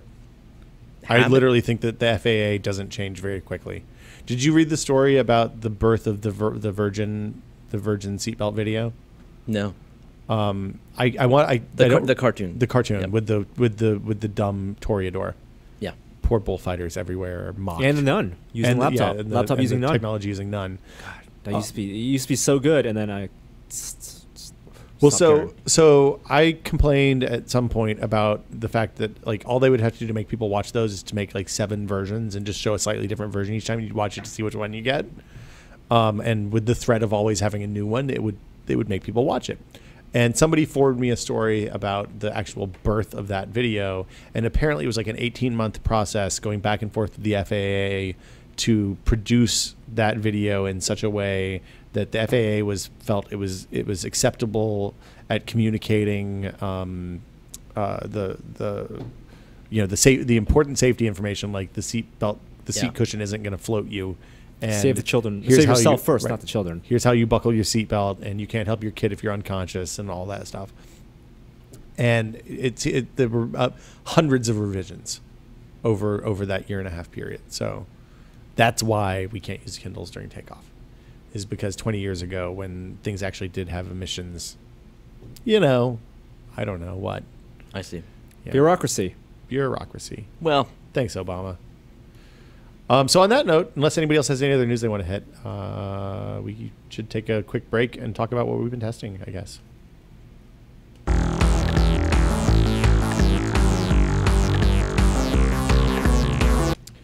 This episode of This Is Only a Test is brought to you by Squarespace, the all-in-one platform that makes it fast and easy to create your own professional website or online portfolio. Did you know that Squarespace uses a responsive design just like Tested? Did you know? is the ad over? No, we're still going. Okay. Responsive design means that one site works on computers and mobile devices and tablets. For a free trial and 10% off and to support Tested, go to squarespace.com and use the offer code TEST. What's a responsive design? Responsive design means that the site knows how to gracefully decay when the viewport gets narrower. So as opposed to designing a mobile site and a full desktop site, Yeah. it's all in CSS where items and objects will disappear and collapse. And It's called responsive. Yeah. Yeah, so it's like it's basically a series of this is a gross oversimplification, I'm sure, but the way it was explained to me is that it's a series of kind of if statements that say if you're this wide, then display these things, and when it shrinks down a little bit more, then you chop out these guys and so on. So instead of having like an MDOT site and then a www site, it's just all www.tested.com. I love it. Yeah, it's a smart way to make mobile websites. So what are you testing these days, Norm? Into anything good? Let me think about it. We got to spend some time with the Surface 2, although I guess that was more me than you. I've used it. I used it on my lap You use it on your lap. with the touchpad, touch board. What is it called? The touch type. Type cover, touch Type. cover. Thank you. Type cover and touch cover. I was like, what are they called? It works much better. The new one with the tilt to your back. It's like you can actually use it on your lap. Is the touch keyboard more responsive? The touch keyboard, I was able to type much more accurately than I was on They the reduced previous version. the throw on the keyboard, on the keys. on the type on keyboard. the type keys, which is better than the touch keys. So they actually it depresses 1 millimeter less, and is also not as loud. And these are things that they say are better for typing. Well, the thing that so we talked to Panos Panay on Tuesday, I guess, about Surface 2. He was in town for a meet and greet with users, and the thing that I noticed was that the covers were both more rigid, both the Type and the Touch, so there's less wobble. And also when you have the tilty back, the further tilt on the stand, it actually it felt less wobbly in general, even when you were on your lap. So it was more usable. I actually, after they showed us the gestures that you can do on the Touch keyboard, I'm actually much more interested in the Touch keyboard than I am in the Type keyboard, because the whole surface is touch surface. Oh. So you can do things like swipe 2 fingers across the backspace key to delete whole words. You can swipe on the space bar to select things from the little pop-up that lets you choose words. It seemed it seemed like it actually added something. That's pretty interesting. Which seemed good. It's not pressure sensitive, though, is it? It's not pressure sensitive. It is pressure sensitive. The Touch surface? Yeah. Well, I mean, but it's not like pressure. It's not like a stylus where you have multiple pressure levels, sensitivity levels. It is pressure sensitive. Oh, on the Touch, I didn't know that. First gen is also. That's why it knows when you rest your hands on there, it doesn't register. That's interesting. Anything else on Surface stuff? We had a wonderful conversation with Panos Panay. So to go in depth to all the points that we talked about would take just read the article. A while. So read the summary. Surface, we're giving it a chance. This is your only chance, Surface. That's the old Surface. That one doesn't count. That's the old one. Yeah. This one got its chance. Wait, the throw is a millimeter less than that? Yeah. Wow. Yeah. It's to make the whole thing thinner. Yeah, I get because the Type cover was thicker than the Touch cover. The biggest thing is the kickstand and the ergonomic and stability benefits that come with the kickstand. Yep. I got a Paperwhite 2 in the mail yesterday. I have not spent enough time with it to tell you that it is good, but from what I have seen so far, if you have a Paperwhite 1, you should not consider spending money on the Paperwhite 2. Like, it is functionally identical to the Paperwhite 1 with a slightly better contrast screen. We could tell the difference. It took a lot of looking. In his defense, we could tell. Close up. The main difference is that the back of the old one has Kindle written on it, and the back of the new one has Amazon written on it, which is an interesting thought about Amazon's branding going forward for Kindle products. Because I wonder if they're going to move the e-ink readers out of the Kindle line and make Kindle be the tablets. Norm, you went and saw the Edgartronic high-speed camera this weekend. I did. It was great. This is a $5,000 Kickstarter project for a professional-grade high-speed camera. $5,000 is that's a lot of sounds like a lot of money, and it is a lot of money. But if you're talking about buying a high-speed camera, the one that we used last year was the Sony FS700, which is not billed as a high-speed camera. It's a full production camera, HD camera. I think it shoots even 4K now. That one went up to 960 frames per second. But in reality, it only went up to like 480 at resolutions you would use. Well, yeah. That one went up to 960 frames per second, and even though it would output a 1080p video, the resolution of that video actually, it was extremely interlaced. It actually, I think in terms of vertical lines, it only actually had like 128 or something vertical lines that would multiply 4 times out. So the video did not look good, and that's what we did with the video last year where, like when we did the Jello pudding cups. I don't know if you saw that, Jeremy. The slaps. Yep. And that was at 960. So 960 is a really good frame rate. Joey's been experimenting with the FS700 a bunch ever since we've had time to borrow it from Adam, since it's Adam's camera. It's what we shoot like the talking room with. And the videos he shot, so if you've seen like the video of his cats and his cat and dog, Peaches the dick, that's shot at that's 240 or 480 FPS. And I think at 480 FPS, the FS700 does like 720 and does 1080 at 240 FPS, which is, I think, a really good frame rate for animals and babies and stuff. iPhone does 120 now, so imagine iPhone 5S. So imagine half the speed of the iPhone 5S, but getting it at 1080. iPhone 5S is 120 at 720p. At 720p. But for real high-speed video, when you're talking about wanting to see, a bullet fly through the air, or a balloon pop, or even a balloon pop, which at 960 FPS me tell you, we couldn't see a balloon pop. It went from one frame to the next, and it was 1 second it was there, one frame was there, next frame was gone. That's how fast. Well, you could see the little bits and pieces, but most of them had flown away. You could not see the tearing of the balloon. For real high-speed stuff, especially in the academic world, they use very specialty cameras. That's what the slow-mo guys use. They use cameras from a company called Vision Research, and that's the Phantom line of cameras. We'll talk about a separate Phantom. Well, there's also there's another even more researchy line of cameras than the Phantom guys that I can't remember. But like the Phantom is used in film stuff a lot because they do actually have viewfinders and stuff like that. The real research cameras, which is what they started shooting Mythbusters with 10 years ago, have no viewfinders, and you just kind of set them up and aim in the right direction. I don't think and all that. They're all tethered cameras. Anyway, they look like boxes with a lens mount on them, and you kind of have to tether them. And even from our limited use with the FS700, it's a laborious process. It's a very time-consuming process. Of course, if you're doing something like an explosion, you're going to get like one chance at it. But if you're doing a research experiment, the amount of time it takes to reset up the video, to process the video, to encode the footage, it's even if you're throwing a water balloon at somebody, it takes 5 minutes between takes, something like that. The Phantom cameras are what Hollywood uses for like Max Sherlock Payne. Holmes. They use it in Max Payne. They use it in Sherlock Holmes, and that's shooting video at 1080, but at something like 5,000 or 10,000 frames per second. Wow! If you do the math, and they output to 24 FPS or 30 FPS, that's talking about like that's 100 times, at least 100 times slower. Well, it's 5,000 frames. 5,000 divided by 24.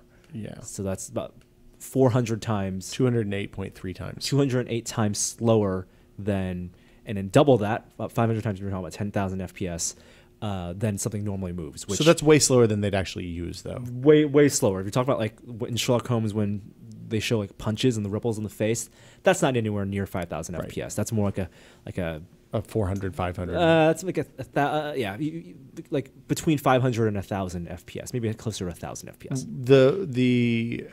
So these Phantom cameras, they're about $250,000 each. I think the cheapest one you can get like refurbished is like $50,000 to $75,000. You can get slower cameras for $35,000. You can get a 1,000 one that's not for academic purposes for a 1,000 frame per second camera. 1,000 FPS for $25,000, and then buy the accessories in terms of the storage and stuff like that.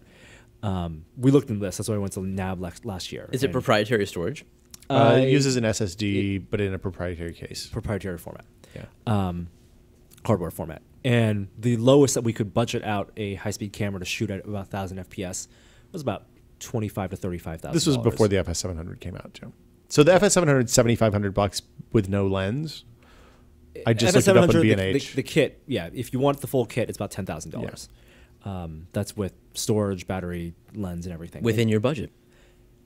We'd wanted to get one of those, but we have access to one now. But again, that 960 FPS doesn't look good. And the most you're going to get for usable footage at 720 is about 480 FPS. In reality, it's 240 is the sweet 240 spot. Is this quote-unquote sweet spot. The Edgar Tronic camera, which is half the price of the FS700,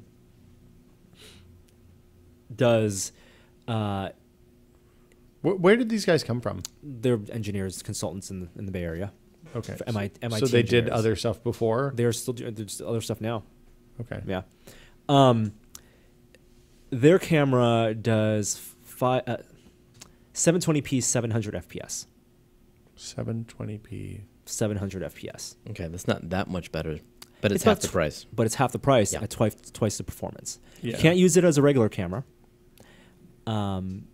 Their sensor is only 1280 by 1024 resolution, so you're not going to shoot in 1080p because there aren't even that many pixels on the sensor. You're going to get but you can shoot at that resolution, 1280 by 1024, if you really wanted to. And you're going to shoot a square, a 4:3 ratio. You would shoot a 4:3. Right? You could shoot any resolution, any ratio you want, and the ratio and the number of the resolution that you choose then is a trade-off between your frame rate. So the max frame rate for this camera is 17,000 FPS, but then that's talking about a 196 by 92 resolution. So out. Which might work for a bullet. Which actually, if we get sample footage for that, usable. I had that first Casio point and shoot that shot slow-mo. I remember. And it was a ton of fun. And it had the same deal where you had the trade-off resolution for frame rate, and that the highest frame rate you got this very tiny sliver of a thing, but it worked for tiny things that were shooting horizontally. Now, do you know why that is? Why the trade-off exists? Doesn't it cut the photo up into multiple pieces? It's strobes, right? No, it's not because of the strobe. It's because of the bandwidth. The biggest gating factor in a high-speed camera is the data rate from which the sensor sends data to the processor, and the processor is able to process the data and store it into memory. At the full raw resolution, that is 750 megabytes a second of data, which at 17,000 frames a second? At that frame rate and at the full resolution. Yeah. And there is no onboard chip that can process and encode video and process video. So the bottleneck is processing, not storage. Process video, not storage. Interesting. Wow. Absolutely not storage, and not buffer either. Buffer is important because RAM is cheap. They could put a whole boatload of RAM in, right? You can't scale. I think the sweet spot for cameras is 4 to 8 gigs of memory. They're using an ARM processor, which is built in H.264 encoding, and the gating there, in terms of encoding, is just encoding frames. Yeah. Because it doesn't matter what the resolution is, each frame is going to encode at 60 hertz or something, and so if you record something that's 1 second there's 600 frames, it's like 600, it's 10 seconds or something to encode, and that's why there's a trade-off. So, has he hit his goal? The goal's hit. Nice. Yeah, I mean they're $5,000 cameras. I think the goal is right under $100,000. It's like selling 20 of them, basically. Yeah. They can sell like 60 for the batch they have. I wouldn't buy it because for my needs, because like the FS700 you could use as a regular camera. Right. You have a viewfinder. You can use it to shoot movies. You can shoot 4K stuff. You can shoot 4K stuff. Yeah. This camera is solely for high-speed footage.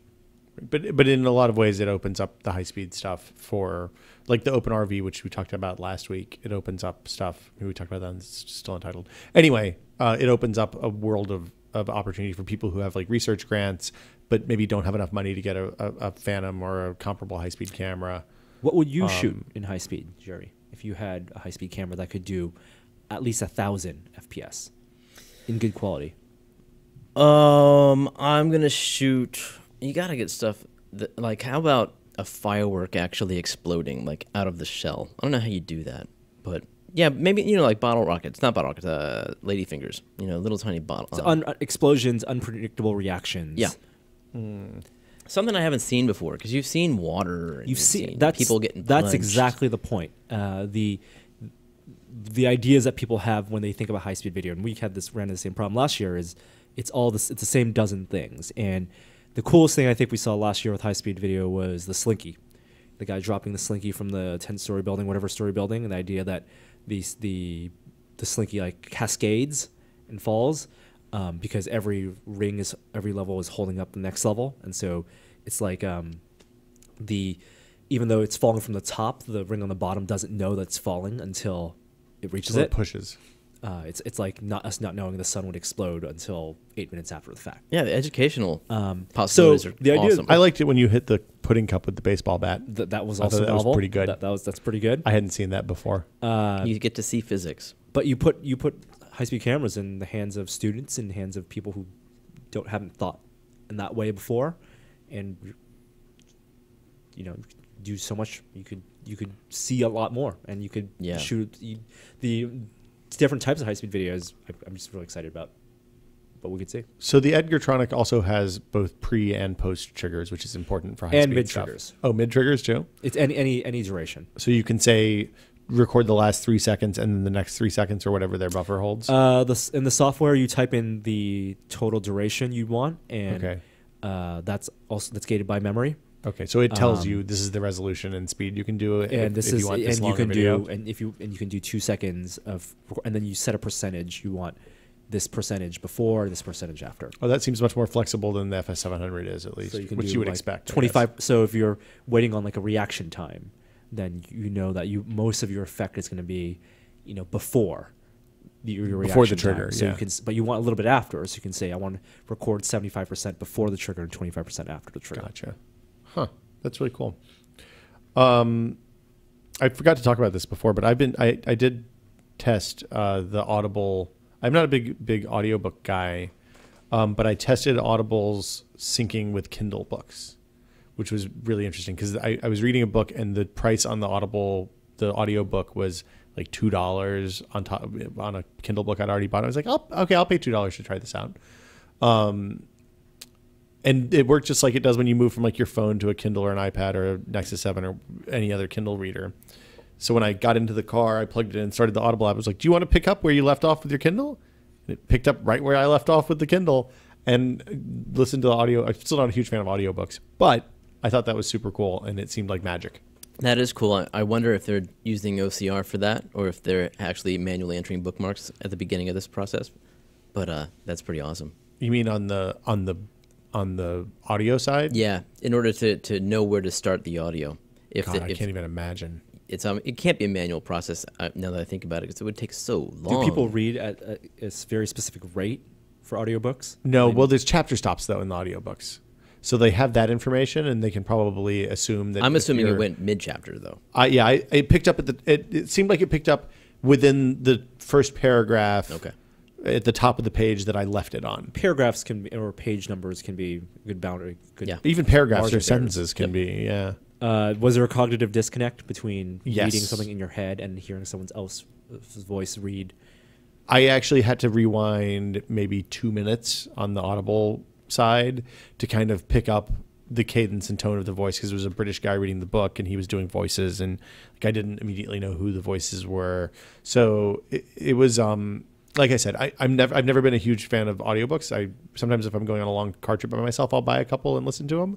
But I'm more of a podcast. Podcasts are more suitable to the length of my commute. But I just wanted to see how it worked, and I wasn't interested in paying $20 for an Audible audiobook, but I was totally into paying $2 for an audiobook, and it worked exactly as I expected. Like I could totally see being super into a book in the morning, having to get up and come into work, and wanting to get that extra 30 minutes of reading time in the car. If it was something I was really looking forward, I don't know, maybe. I don't know. It was That's weird. a smart technology. It makes a lot of sense. Something that wouldn't be possible without ebooks, I guess. They should do the same with physical books and ebooks. That would be amazing. Where you're reading a physical book, and then you pick up your iPad. Put a QR code on every page. And then it's on that page. Yeah. That would make more sense in terms of having a disconnect, not having a disconnect. Put a QR code on every page. You just point a picture. We all know how you love QR codes, Norm.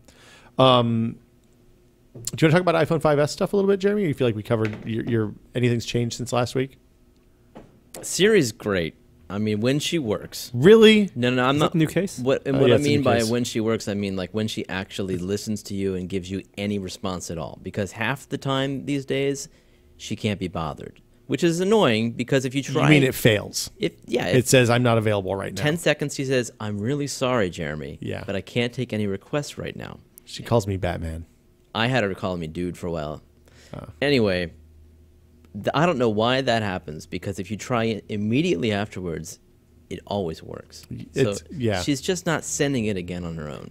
Do you remember when the iPhone 3GS, I want to say, did voice recognition for names and stuff? Why can't it just process? So if you turn off Siri, you still have that. Well, I understand, but like, why doesn't it do anything locally? Yeah. I totally agree, because all the Android stuff does, and their stuff is better anyway. Yeah. But it's faster because it does it locally, and there's the only reason I can think of, given how fast the 5S is, there's no technical reason why they can't do it locally. The only reason I can think of is they have licensed this from Nuance, the voice recognition. They bought Nuance, I thought. They haven't bought it yet.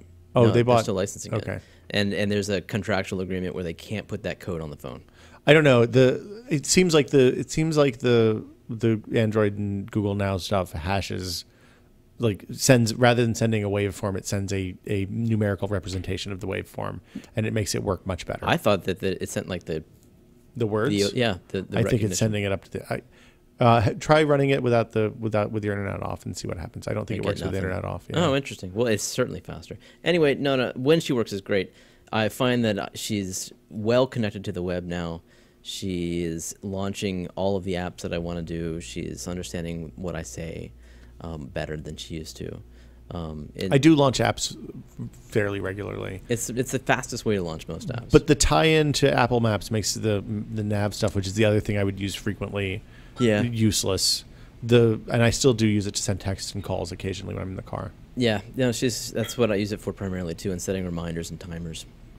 Case gets real dirty fast. So I do not like the new case. I ordered one of the leather cases just to see what it was like. The Apple case. The Apple case. It has not gotten dirty so far, and I've handled it with absolutely filthy hands. Like I've been out in the garden and picked up my phone. It's coloration. There's a little bit of wear, but I think this is the kind of leather that starts out kind of matte. It feels almost suedey. Yeah. And then as you hold it, it's going to smooth out like the iPad covers. Why do they do it in this color? I don't. That is the yellow color, and it is more lime to me than yellow. Yeah. Doesn't say leather. I don't know. I swear by the Belkin case. This is a great case. I'm not a huge fan of cases in general, but but I also received a toy yesterday. I got the Nexus 7. Ah, interesting. So I've been using a Nexus since iOS 7 came out.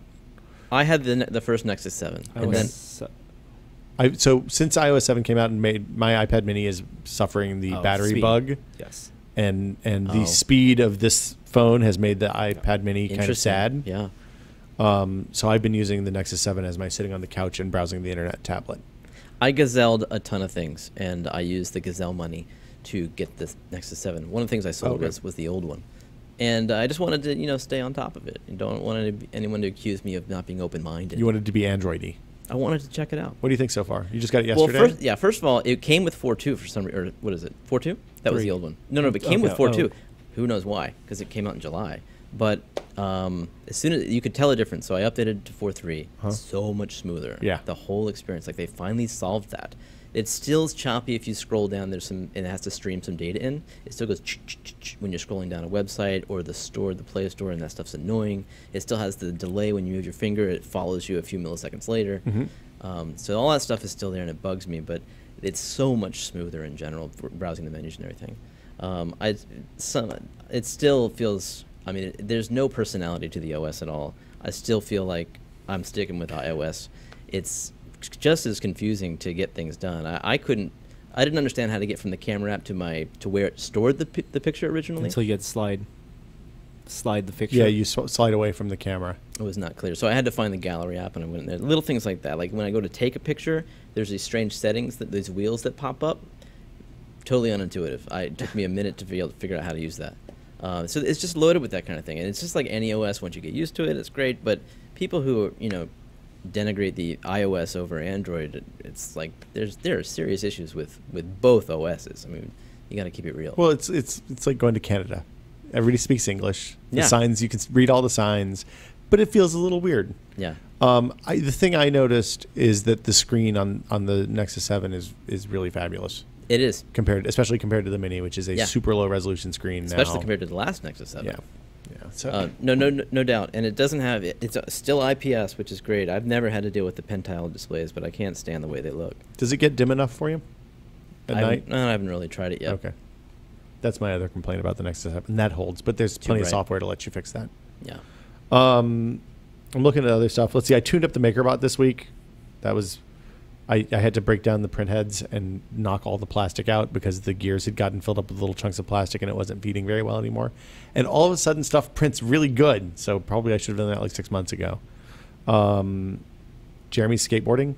Did that make the list? I put it on the list. Yeah. Well, my son, I don't know. My son started going to a skate park in San Rafael, which is an epic, a little hooligan, epic skate park, but he goes on a scooter because that was what the kids were doing at this birthday party he attended, and so he wants to go back now. He's loving it, and I wanted to, learn it with him. So I couldn't get a scooter. I approve. I think that's the right choice. I'm probably like one of those Razor scooters.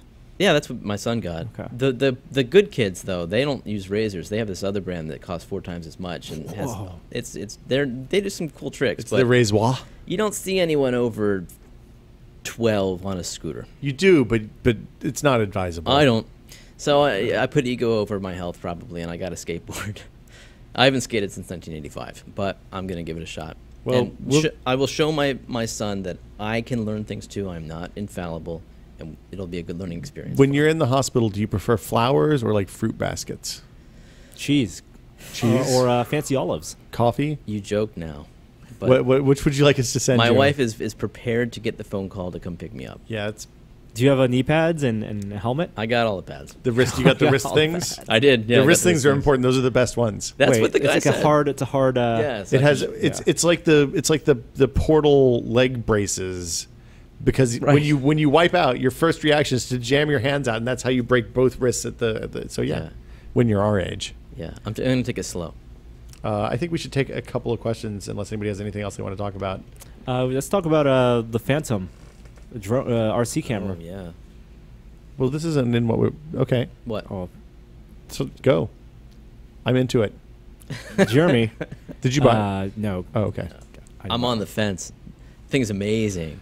And I know there's quadcopters out there that you can make yourself. Mm-hmm. There's that one that came out from the Parrot guys, the AR drone. Mm-hmm. I Actually, have two of those right there. yeah, I actually own one Norm too. is so excited about that he's left it in the box since the day we Yeah. got it. I've taken mine out a handful of times. It's a good toy, but you have to fly with the iPhone, and the camera quality is no good. And it's Well, the second one had it's a much better camera quality. it's a good intro to flying a quadcopter. But Except it's like $300, and for $200 more, you can get a real one. So now, at the time, that wasn't That's as right. easy. Okay. But nowadays, yes. So this video went viral a couple days ago.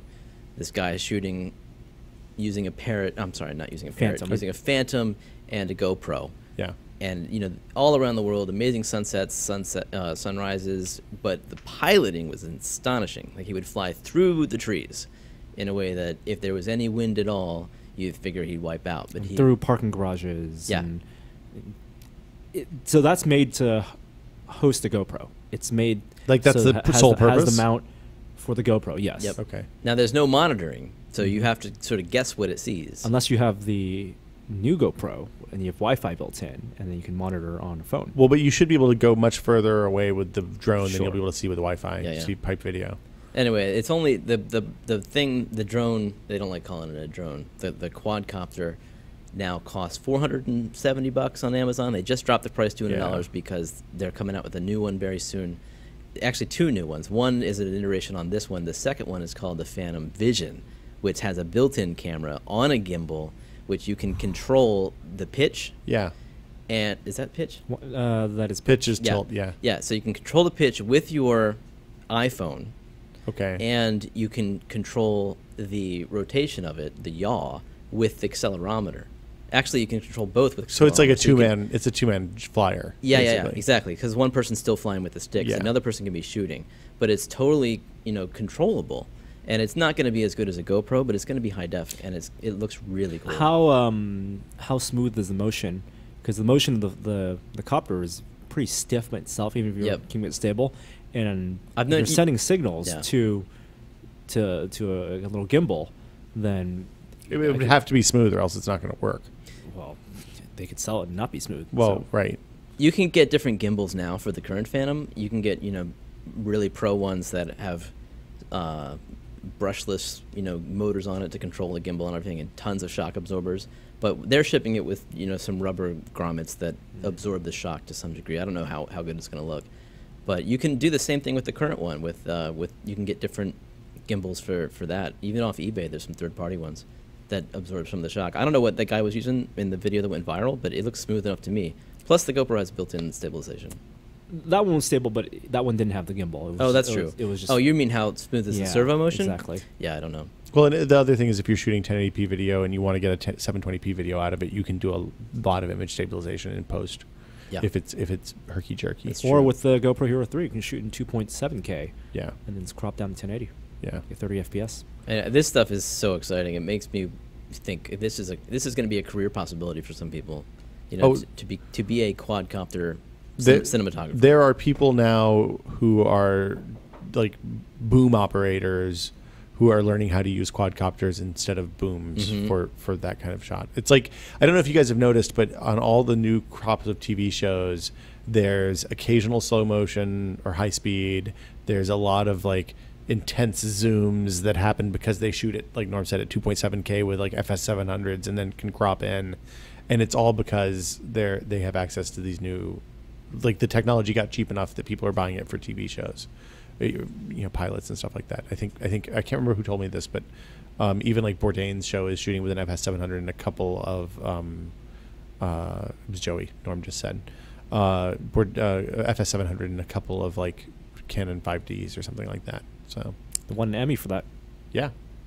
So that'll do it for what we're testing this week. Let's take a couple questions and call it a show. Emails? Well, but we do the other one. Emails. 'Cause it's, we don't do emails. We do emails. No. Questions. Boom. If you have a question for This Is Only a Test, the email address is podcast@tested.com. You can send in audio questions if you keep them short and make them sound like you're not recording from the inside of a wind tunnel. I don't know. Wind tunnel seems good. Or you can send written questions and we will read them on air, probably badly. The first question comes from Reese. This is RHYS. I never know how to pronounce this. Is that Reese? That is Reese. Okay, Isn't that like John Rhys Davies? I think that's Reese Davies. John Is Rhys it? Davies. All right. I don't know. I've never heard it Take your pronounced word for it. before. He What's played Reese Sulla, right? Ifen? Indy. Yeah. He played the professor on Sliders. Yeah. Played Jerry O'Connell's finest role. Played the dwarf Gimli? Gimli. Yeah. He's a man of many talents. He wants to know, will we ever see physical keyboards on major phones again? I know that touchscreen keyboards work well, but I like physical keyboards purely because I think they're cool and not for any real practical reason. Could there be another sliding, folding, flipping, trans-dimensional Windows or Android phone in the future? I'd instantly purchase any Lumia or HTC phone that had this. Operating systems be damned. Sincerely, Reese. Physical keyboards, yes or no?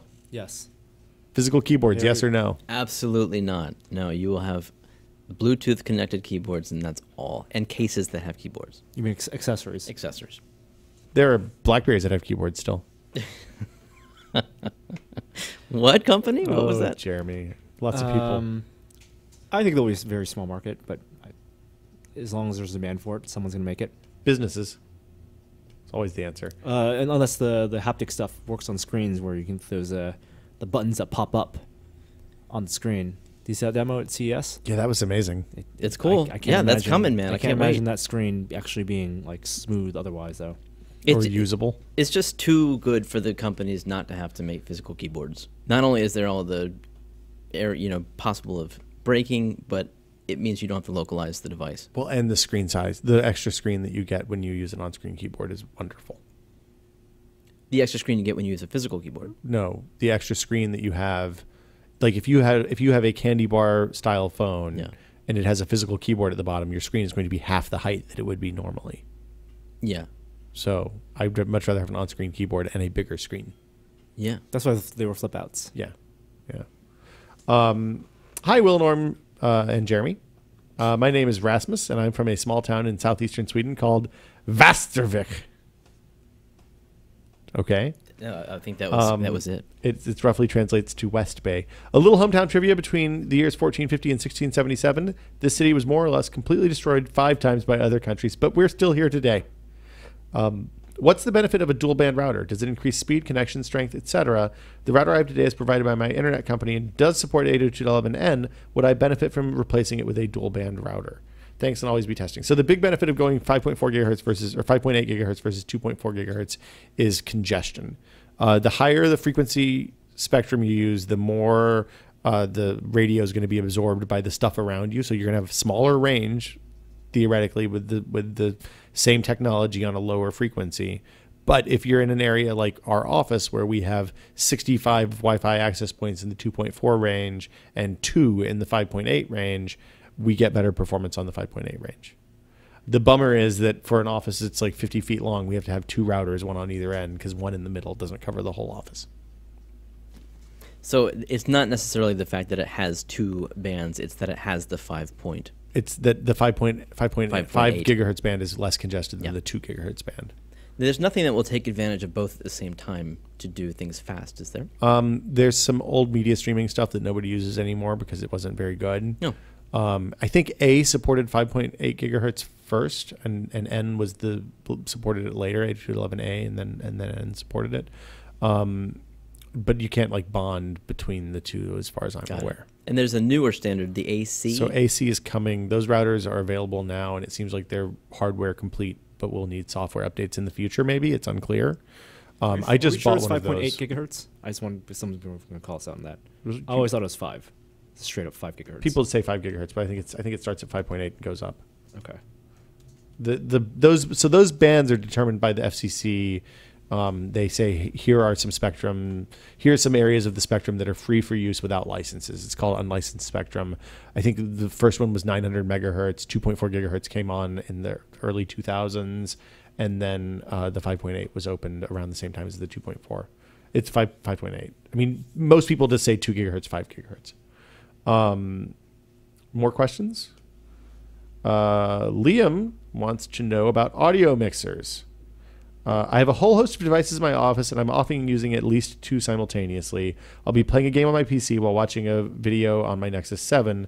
I was wondering what the best way to get audio from both sources to output through my speakers simultaneously in a way that the audio can be individually controlled. I'm assuming this is what audio mixers are for, so are there any decent consumer-grade mixers that would be cheap enough for me without also being garbage? This is a novel use for mixers. Most times people use mixers to pipe, like what we're doing right now, amplified or unamplified microphones into one stream and control the volume independently. But you could totally use a cheap mixer to do this. It's kind of overkill. You'd lose any 5.1 that you have. The Behringer one that we used for our podcast kit would be perfect for that. It's like a 4-channel. It's a 12-channel, but 4 microphones, and then there's 8 that are 4 are XLR, and then there's 8 that are like RCA unamplified. So you could just plug in your sound card and your Nexus and whatever else to that. If it's the one I'm thinking of, it's pretty bulky. It's big. You're gonna look like an audio geek with that as your mixing device on your desk. Yeah, there's not a whole lot of. Nothing wrong with that. I dig it. Yeah, there's not a whole. I guess there's some. Like you could almost use an amplifier for that too, if you wanted to get crazy, like a stereo amplifier. But then you'd have to hook up a different set of speakers to it because you'd probably need unamplified speakers instead of whatever multimedia thing or whatever you're using now. And actually, most amplifiers aren't going to let you combine sources unless you get into crazy expensive stuff. So I think your cheap audio mixer, which is like $90, is the way to go. I'm not sure that this is a good idea, but separate speakers. You can always get some sort of a Bluetooth speaker for your movie watching on your tablet, and just keep the PC speakers for whatever else you're doing. Put an earbud in one ear and then put your headphones on top of the earbud. Oh God, yeah, terrible ideas. So it's a good question. If anybody has a different answer, post it in the comments. We'd love to hear. I am not going to answer that one. Let's see. Oh, wrong window. Hey, Tested. I just ran into Norm at Maker Faire. My name is Eric, and I'm an educator from Levittown, Long Island. I hear you all talk with authority about technology, Arduino, and technology. Reading the email verbatim. What is your history with these? How did you get started when you were young, and what made you think I want to write about this? Additionally, what are your current personal projects? And also he mentions that the sign-up system is broken. If you're having trouble signing in and creating a new account, it's because we had to turn on a bunch of anti-spam stuff. It means you should turn off ad blocker and it'll work, and then you can turn ad blocker back on if you want. Norm, when did you decide you wanted to write about this? When I got a job to write about it. Okay. This wasn't like a calling for you? You're in it for the money. When building computers became something I could also do for work. Okay. Yeah, I mean, for me, I wrote an angry letter to Ars Technica and about BOS of all things. And the guy who ran Ars Technica said, hey, I think you're kind of a dumbass, but this is a good letter, so why don't you come? If you want to write about BIOS, we don't have anybody doing that right now. And I started writing about B because I was really into running alternate OSs and 3D accelerators and stuff like that.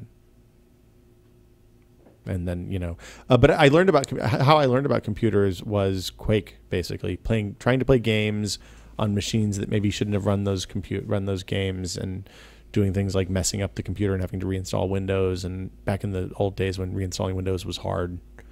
So I learned about things like DOS command line stuff and making boot disks and getting 386 enhanced mode on Windows to let Doom run on a processor that didn't have a math coprocessor, so you could fake it and it would run in like a postage stamp size window. That was pretty amazing.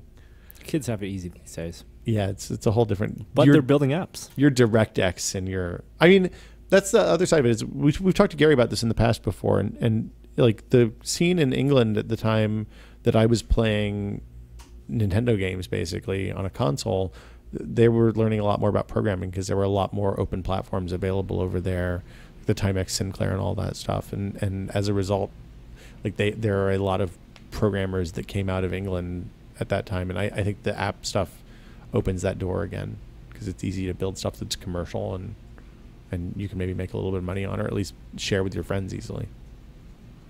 So yeah, I guess that'll do it for questions for us this week. Well, yes, what projects Russ? Oh, projects. I have a, you know, the pile of cords on your desk that on your nightstand that charges your phone and your tablet and all the other crap that you have to charge every day. Mm-hmm. Lifehacker did a really good how-to maybe 6 months ago, where they found a USB hub that will power, that gives you powered ports, including a couple of 2 amp ports. That doesn't have to be plugged into a host in order to provide power. Most USB hubs don't provide power if you just plug them into the wall and don't plug them into a computer. But there's a specific D-Link model that does. So I'm building a box that will hopefully hold all of my stuff up out of the way and will let me charge multiple things at one time with one plug in the wall without having a giant power strip under my desk. So the point is the saving from the power strip and not the desk cable management? Both. Both. There's also that nub thing with that cable, that's things that sticks to your desk. So I have one of those, and that is the solution that I use right now, which is okay as long as you only have like 2 or maybe 3 things. As soon as you add a 3DS into the mix, everything goes to hell.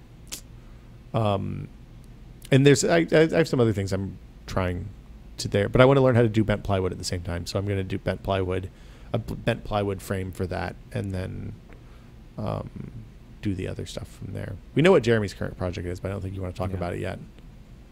Well, I've been on the show showing my old projects. And so, my new project is sort of an evolution of one of those, whereas I basically dove into Arduino deeper than I thought I could go. And you came when you were here before, and you said, I don't know how to program, and I'm not a programmer. Honestly, to my core, I still have nothing but the deepest respect for real programmers. But it is something that I have done things I didn't think I could do. And I would just encourage this guy or whoever else is listening, if they're on the fence about Arduino, to just try it, to just dive in, dedicate yourself for a week or 2. There are so many resources and people waiting to help you. And you can do more than you think. For me, having being able to debug with physical stuff versus counters and text files and stuff like that made a whole world of difference in learning the basic programming stuff. Yeah. It made it much easier to comprehend. It's also fun. You get this real world feedback. Yes. Norm? Just working on LED things. You built a shop in your basement, or started on a. That's an ongoing project to build that out. But some LED matrix stuff, and then some paper crafty stuff. Cool. So that'll do it for us this week. As always, thanks. Jeremy Williams, anything to plug? You're good? No. Thanks for having me, though. Can people find you on Twitter or Google Plus or something like that? Yeah, Google Plus, yeah. It's Jared.Williams. Okay. Isn't that how do you get to somebody's Google Plus account? I have no idea. I gplus.to and type in. I think if they search for Jeremy Williams and test it, I think we've friended you on the tested page, but if we haven't, I will, and they'll be able to find you that way too. Cool, man. Norm? I'm at Nchan. I don't know Twitter. what the Google Plus thing is. It's a 1964731. It's like a CompuServe number times 3. It's an ICQ number. My ICQ is 1129645. I still remember that. I can't believe that. But if you'd asked me 20 minutes ago if I knew my ICQ number, I wouldn't have been able to tell you. So that'll do it for us next week. We'll see you guys next Thursday with another edition of This Is Only a Test. Today's outro is brought to you by Jetlag, I think. Hi there, I didn't see you. Test it.